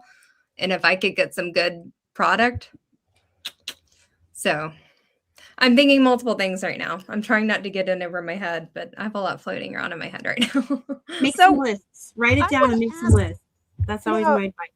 So Cassie says that about the QR codes, but Can you take the Mhm. QR codes in for 30 items every morning to the post office? How does that work? They would hate Or you, but you could. Technically, you can go to the kiosk too, because I've Well, to stood her by don't- point, you we can can we stop. don't succeed with have the reseller kiosks. until you get back up on your feet again. Where would you go with your $100, Nanette? I would I would be very mindful of what I bought with it and not just going crazy. I do have a bins, a Goodwill bins that's just Mhm. very close to me, which I rarely ever go there, but I could spend $20 at that bins and get enough work for 3 or 4 days to get me started and going. I would look at if I could find a church sale, or depending on if it was Memorial Day or Labor Day, I would be out yard sailing. And then the final day Coffee. at an estate sale or offering to do a Oh, buyout. So I think I'm going to buy 100 lottery tickets. And if I win small, you know how like if you match one number, you get $5. If I win small, then I guess I go to 99-cent day. But if I win big, I'm out. I ain't retailing no more. I ain't writing books. I ain't doing shit. I always want additional tickets. It's like get another ticket, and then I lose on that ticket, and I'm like, okay, cool, thanks. You just Yeah. prolonged my losing. For long. No. But I'm I've thinking if never you buy won. 100 tickets, the chances of you at least winning your $100 back is pretty good. I would rather go to the thrift store and bang it on my. I trust my instinct more than I trust a lottery ticket. You could buy 100 lottery tickets and not even get your 99 cents back. So I don't trust the state of Georgia that yeah, much. My luck has never been. I'm lucky if I get a $2 thing ever. Like it's just never. No, I always Yeah. win, even if it's only $5. Knock on wood. Mm-mm. Yeah, but you can go to the casino with $20 and play for hours. Most people can't do that either. So Yeah, you guys don't know that about Keith and I. We have a casino here in Pittsburgh. They have a very good burger joint inside, which is why we go. Well, and And we Lori, each take. Did you say Burger King? No, I didn't. I said burger joint. Oh, I was like very. They have a burger. King. They have a place inside the casino where you can get a really good hamburger. But Keith and I will each take $20, and we'll play for 2 hours. We'll Wow. win. We'll win. We'll win. We'll lose, and then we'll go eat dinner, and then we'll come out and we'll play for another couple hours, and we both come home either with the 20 we left with, without it, or with money. But we never go below the 20. It's like our $20 entertainment for the whole evening. That's So not we're bad. pretty lucky. I think I should buy the 100 tickets. I think she's trying to justify her $100 ticket, her 100 tickets. I like Lori's answer too, because you know me, I love my library book sales, and I can walk out with 100 books for $15, and I mean that's all day. Like that's you just need that, some shipping supplies, and internet, and I'm golden. All right, If we're ready it's to draw the winner. Saturday, I can go to REI. REI's got their co-op days on Saturday. You can get some really good gear that way too. We Lots ready of to days. do the winner. Yeah, who's the winner? We got to do it. Hold, please. There we go.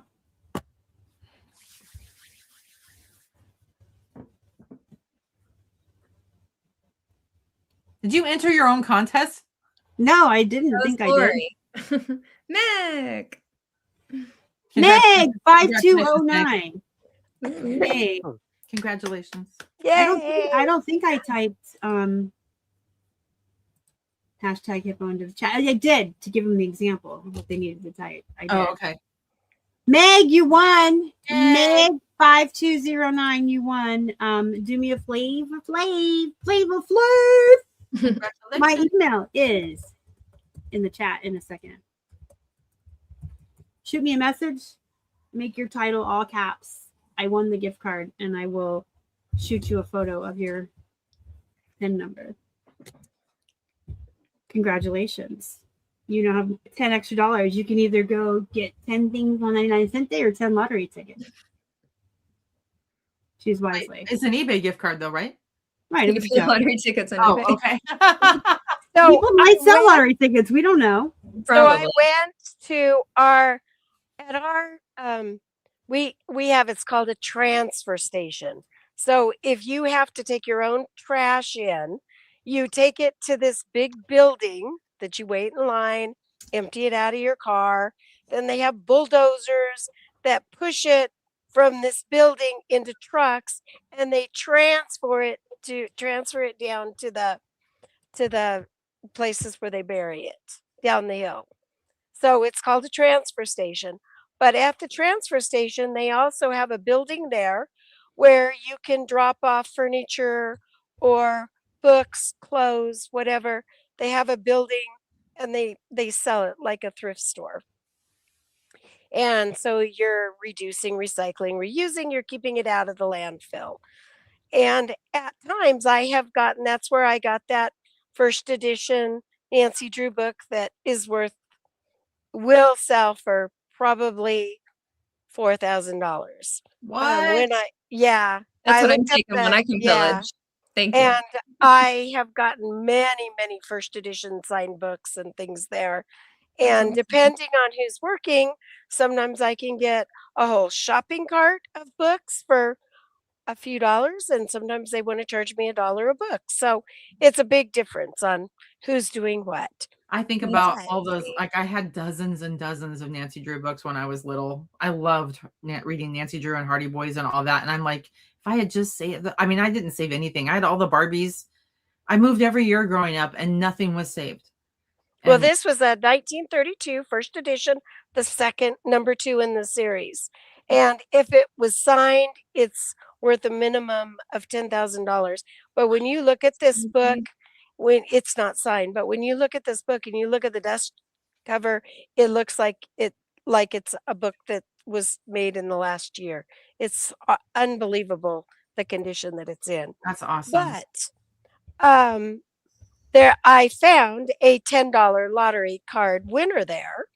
And so as I'm just helping pick up trash, so I took that to the market and I traded that in on 10 more.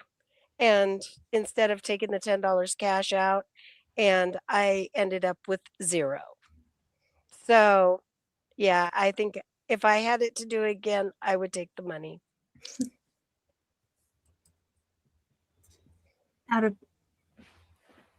It's out of print. Stereotypes. Okay. Makes Um, sense. Yeah, the dust jackets are usually a big part of them, like Stephen King's first editions. Okay, There's so you a guys estate sale tomorrow. Well, it started today, in Metro area, and it's a ton of fantasy books. And they keep talking about these fantasy books. Like there's apparently some really important books there, but I don't know anything about fantasy books. But I've been thinking of going there and looking at the pictures tonight and seeing if I can like ID things. But I mean, they had it today, but I mean, I can go the last day of an estate sale. And still, What's the event called? it's just an estate sale. Like, Oh, okay. but they have a ton of like fantasy books and stuff. Do it, girl. So fantasy books can go, and vintage horror. Oh my God, it can be just Oh, don't get me started on Even- vintage they horror. have even walls and walls. paperbacks that have loose pages, falling apart covers. I've sold for $40. Because the cover art was artistry. It was handmade. Mhm. I Yeah. have a hard time passing up cookbooks. I There's a whole love slew of vintage Yeah. horror is the whole thing. You guys have all been on here before, and I usually ask you to give your best advice to new sellers, but you guys already have done that, been there. So give some wisdom on how to get through when things keep changing. And like recently we've had the shipping prices go up. We've had the eBay glitches where people couldn't get on a list. Things constantly change. And this ties in, just real quick, my video coming out next Wednesday is all about learning how to pivot and how to roll with the punches when things change. So you'll get to hear my point of view then, but let's hear some advice on how to just keep going and staying motivated when things keep changing. Well, I think that's a multifaceted, I know exactly, Jill. That's a multifaceted question. my first initial reaction to that is like what my friend Rachel says, treat your business like a business. You know, if you look at yourself as a business owner and that you're running a business, then changes are always going to happen. If this is a long-term game for you and you're just running a business, then changes come. How do you respond that will work in the best nature of your business? You don't take it personally. It's not something emotionally. It's not against you. You just running your business, and change will inevitably always be a factor. And then if it is something where personal things like come into play, like right now, my personal life is a little overwhelming. I've got a lot going on and it's just me. And so again, the way that I'm treating my business like a business is I'm dialing it down. I'm realizing that I can't do everything. I only have so many waking hours in the day, and I prioritize every day what's the most important thing that I can do. And every day that I have to just do that every day. What's the most important thing that I can do? Like I said, whatnot is it just got taken off the plate for the next month. It's just not something I'm going to factor in, and we're in the thick of it. Yeah, exactly. Lori's not in the chat right now, but she's kind of in the same boat. She's a couple steps ahead of me, so fortunately, so I get to watch that. But yeah, when you just have to prioritize what's the most important thing I can do today, what's the lowest hanging fruit I can take care of today, and sometimes that's enough to propel you forward. Yeah. And just like anything in your life, it's never great to be rigid. You always need to be flexible and able to adapt and bend and change. And I say that as a creature of habit, like I'm such a creature of habit. So that's it. You just need to be willing to roll with the punches and get through things. And you might not like doing something, but if it's going to get you through it, just stay with it, stay flexible and adapt. I think my biggest thing would be don't sweat the small stuff. Star and I were having an interesting conversation last night in things that I look at as a stressor. And there was some changes I made in my life. And I said, because that was like a stressor.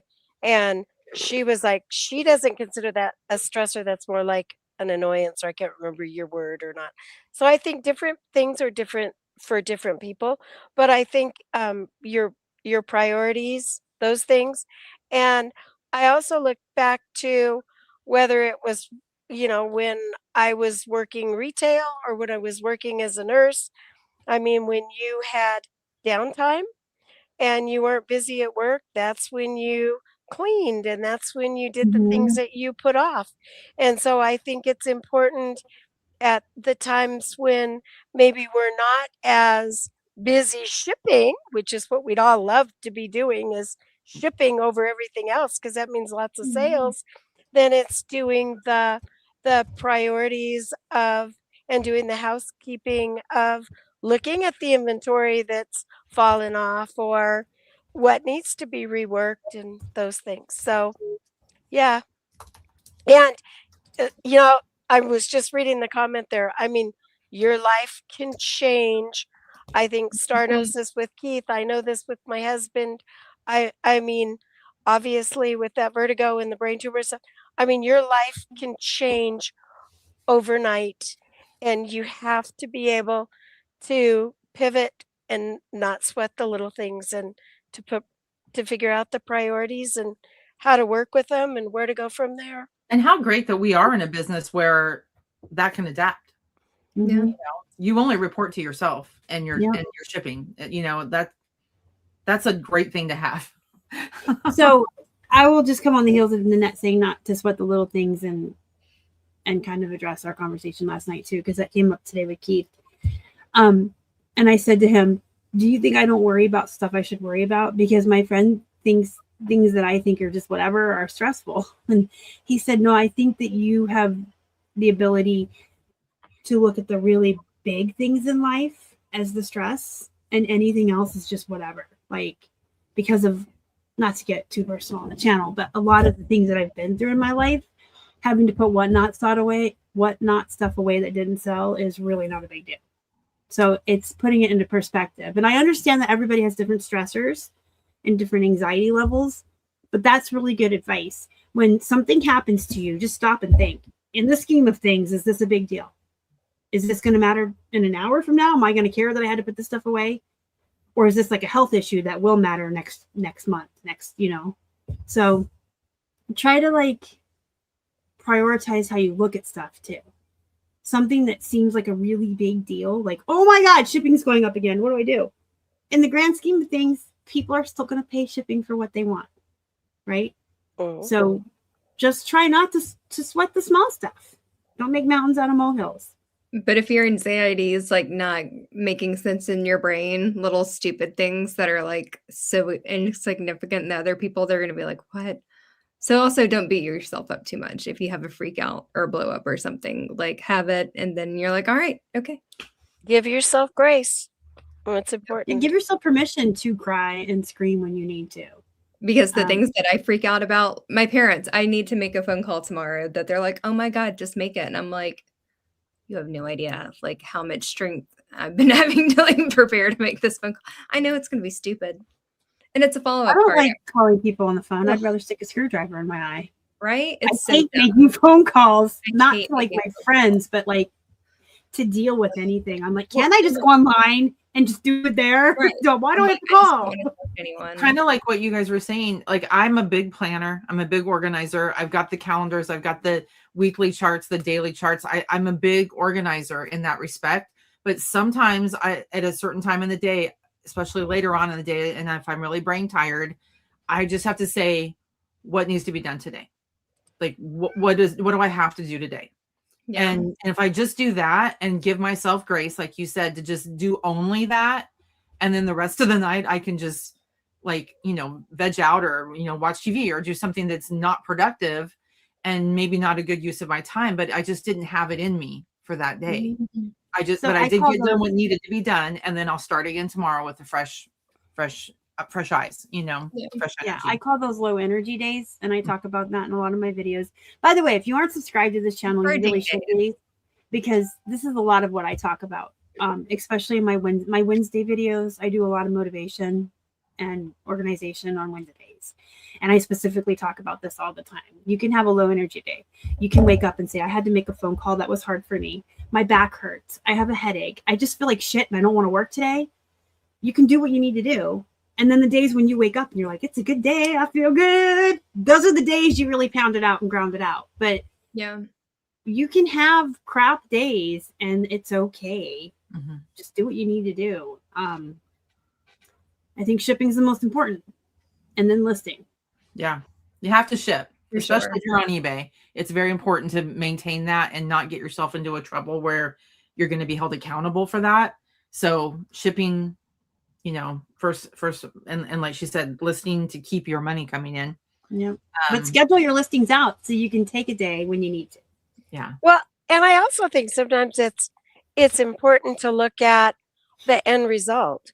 So for Valerie, how much better you will feel with that weight off your chest when you get to hang that phone up and that phone call is over. How much relief we feel when the shipping is in the car and ready to go to the post office. Mm-hmm. And you're like, phew, man, it was like a huge thing and it's done. Mm-hmm. I think sometimes we have to think about the end of things. I mean, I put 24 things up yesterday, and at the end of it, I was like, whoa, that was a good listing day. Mm-hmm. I got 24 things up, and now today I did a whole bunch of photos, and I've got a bunch to get up tonight. But it's sometimes thinking of how good it's going to feel when that weight comes off, especially if it's something you've been putting off. Yeah. Mm-hmm. My dad used to tell me, the longer you put something off, the bigger it gets. That's true. It's absolutely true. And the I think heavier it feels. a lot of people are dealing with, got the extensions on their taxes, and now they're like, I was so relieved to get my taxes turned into my tax person and to be able to take that off my plate. Yeah. I tend to do better. I know myself well enough to know that I tend to do better with deadlines. If I have an actual deadline that I have to be held accountable to, I do better on a daily working towards that. And like, for example, obviously I've got a lot going on with having purchased a house. And then like the idea that I actually gave notice to my current landlord, it was huge for me. Even though I own a home that I'm moving to and can conceivably live in right now, it's like, I have to get out of this house by a certain day. You know, up until the time when I actually told them that, I could have stayed here. I could have like, you know, paid another, I didn't, obviously not going to pay another rent, but there was something about that deadline of, okay, well, my lease is canceled now. I have to be out. And now I'm calling movers, which means I have an actual move date. Like now I have what deadlines put me into motion a lot better than anything else does. Yeah. Well, and I think if you look at when I was in high school and if I had 2 weeks to do an assignment, I did that assignment in the last 48 hours of that 2 weeks. I think that's normal I for most stayed up people. all Yeah. night. Then I got in college and I had a 2-week assignment. I was trying to get that assignment done in the first 48 hours of it because who knew, you know, the house could implode and I had to have that assignment done. And so I try to think about that on the shipping. It's like I want to get my shipping done first thing, and Hey, hi. Todd's here. Hi, Todd. Hi, Todd. I do my shipping like even throughout the day as it comes in because I never know when could I get a call when I have to go and fill in as grandma for my grandkids. And I don't want to have to say, well, I can't leave for 2 hours because I've got to do shipping. So So I want to say two things and I guess we'll wrap it up. Back to the thing about my dad, when he said, you know, the longer you put something off, the bigger and heavier it gets. He always told me to prioritize your day and do the things you hate the most that you are avoiding the most first. Get the horrible things out of the way first and save everything you like for the end. Eat the broccoli first, right? Yep, and your day will get better. Well, I like broccoli, but I do too. That's a phrase I've heard. Your day will get gradually better as you go because you start with the thing you least don't want to do and you end up with your favorite thing. Yeah. And as for reselling, most people like thrifting. I don't know why y'all like that, but most people do. So do your shipping first, do your listing, and end your afternoon with a Starbucks and thrifting. Like your day is just going to only get better from there.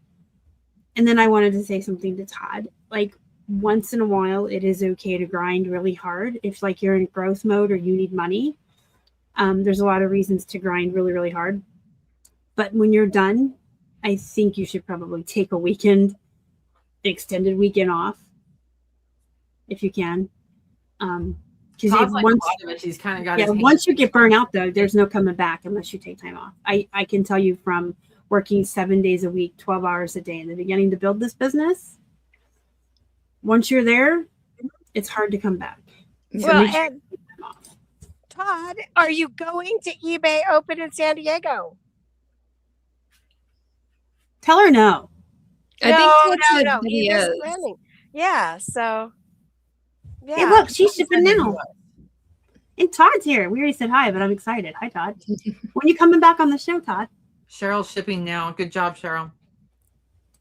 Oh, and by the way, if anybody ever wants to come on here and do one of these lives with me and my friends, just let me know. The best way to let me know is message me on Instagram. Facebook hides your messages. Instagram does not.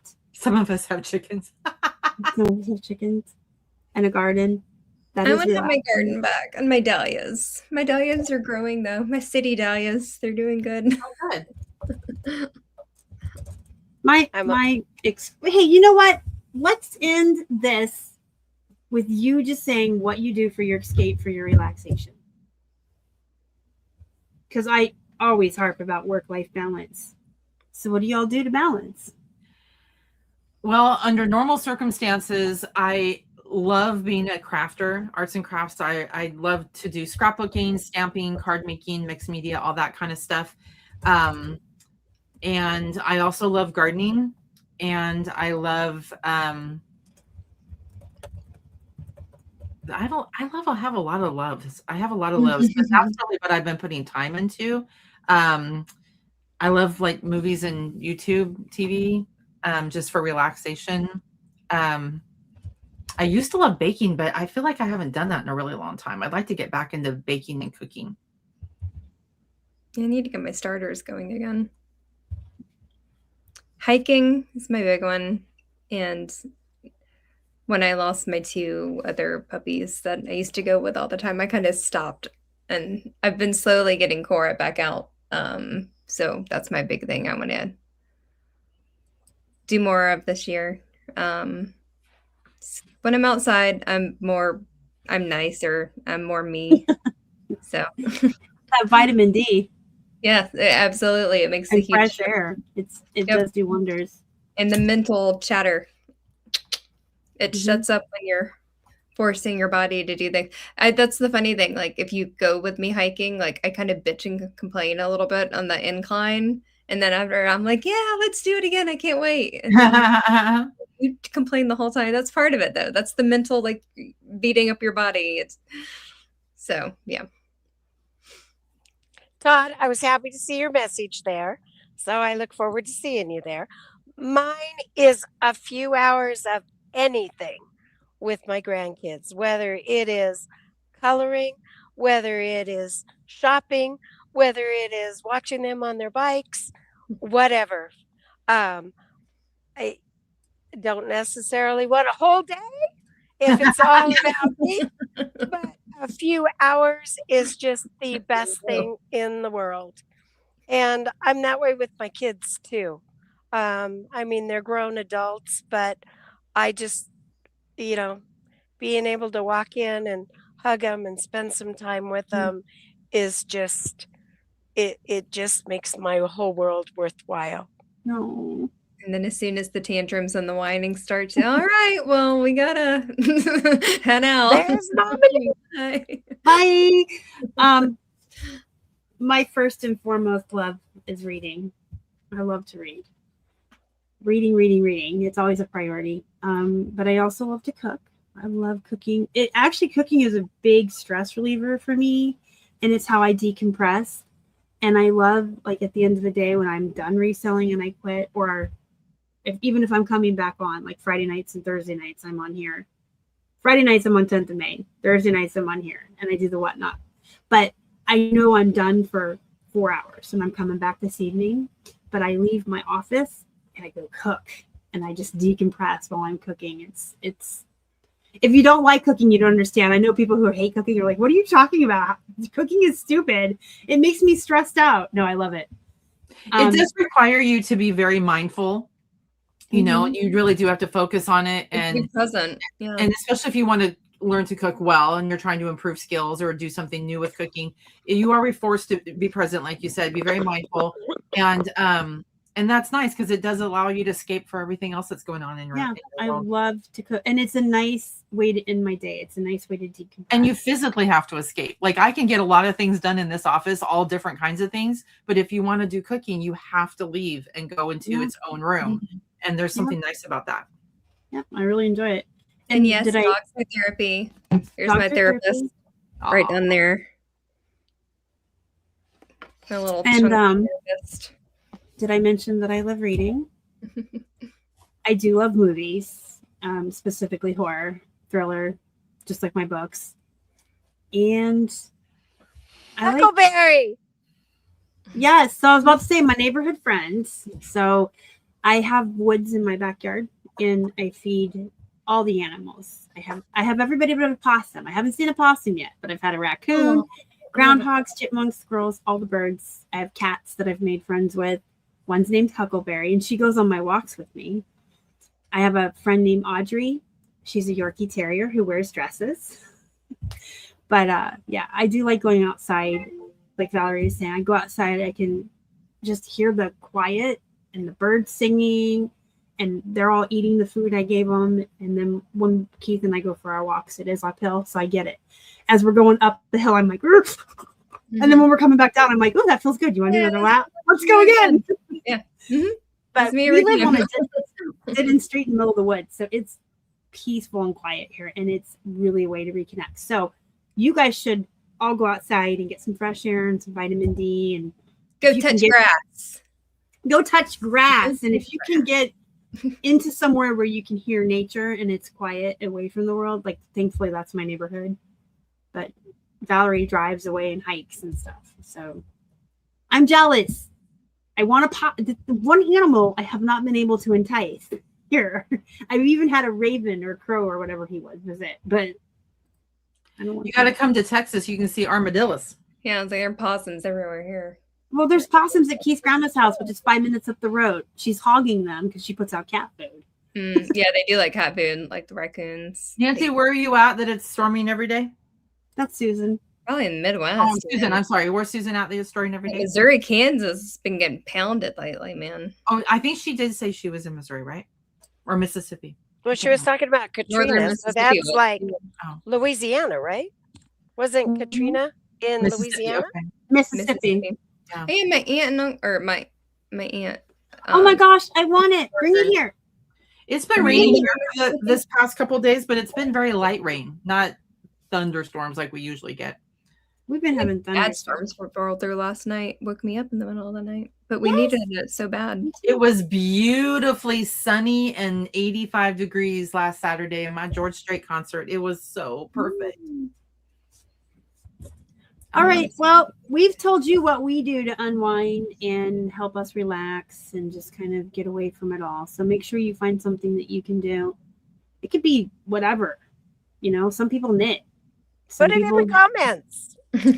But yeah, put it whatever. But like you got to find something and you got to make sure you're taking breaks because burnout is very real and it's not very good. Stress can do a lot to you physically. People don't realize that.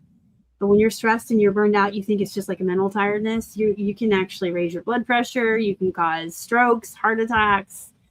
Let's talk about your health. Let's take care of it, right?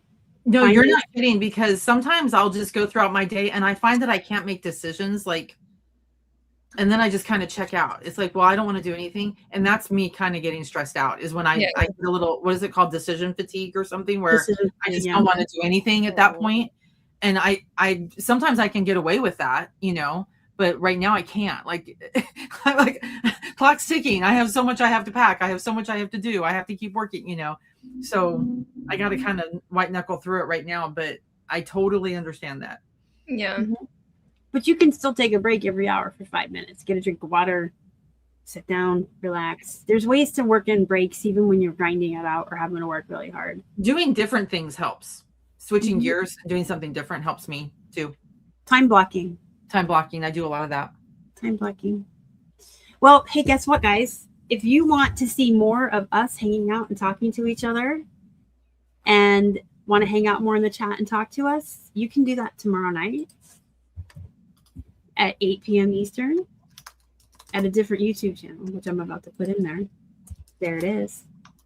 Go subscribe to that YouTube channel. And tomorrow night at 8 p.m., you can see all of us hanging out just like this, but there will be more of us.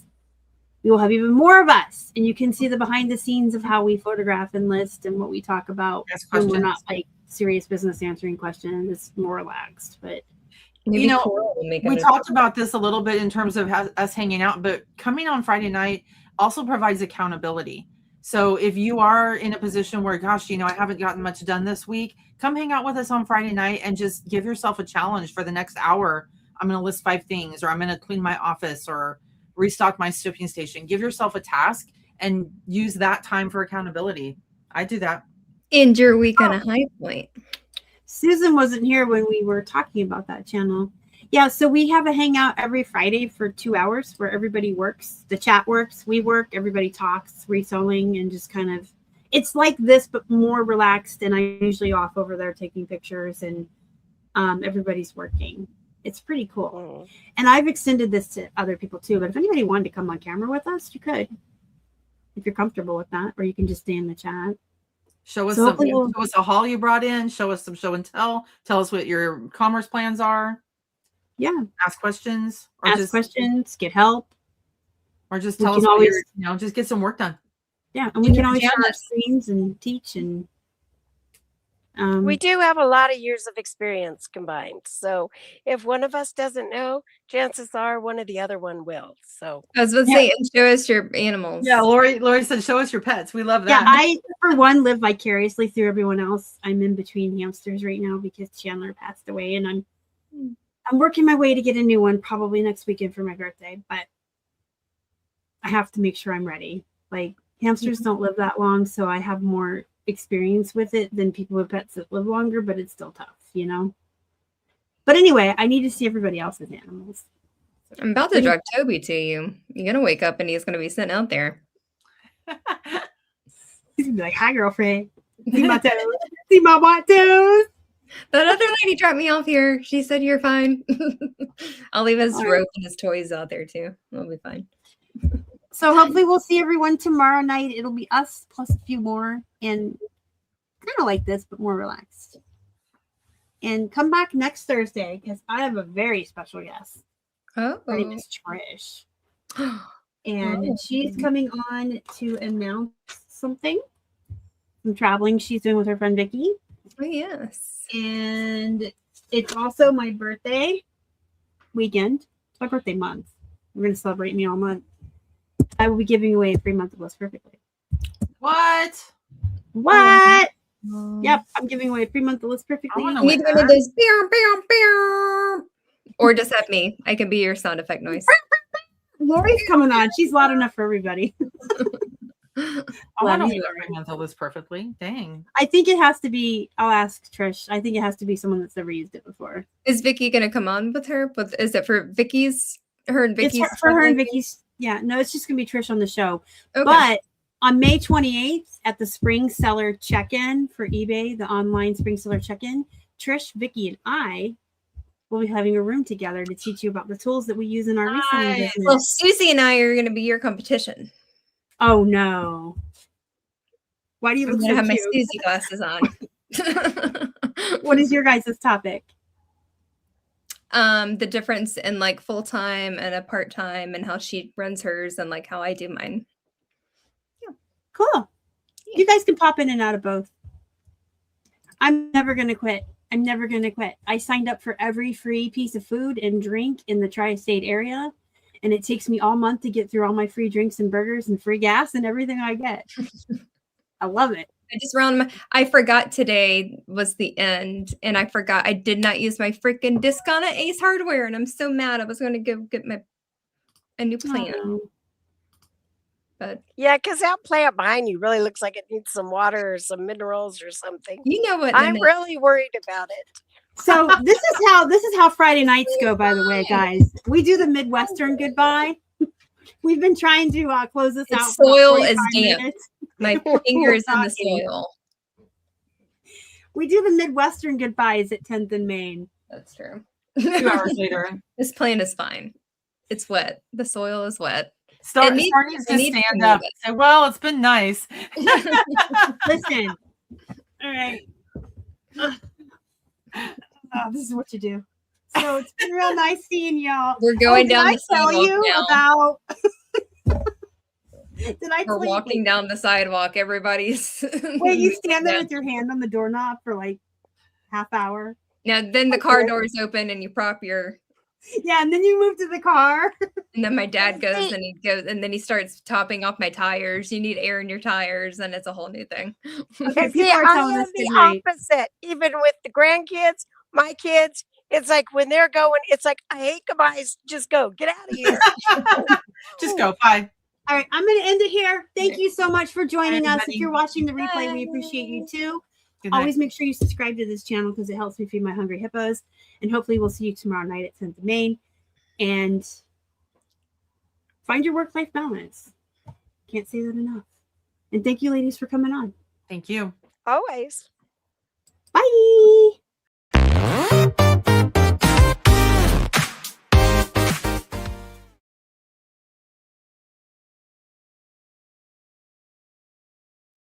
God, my bladder was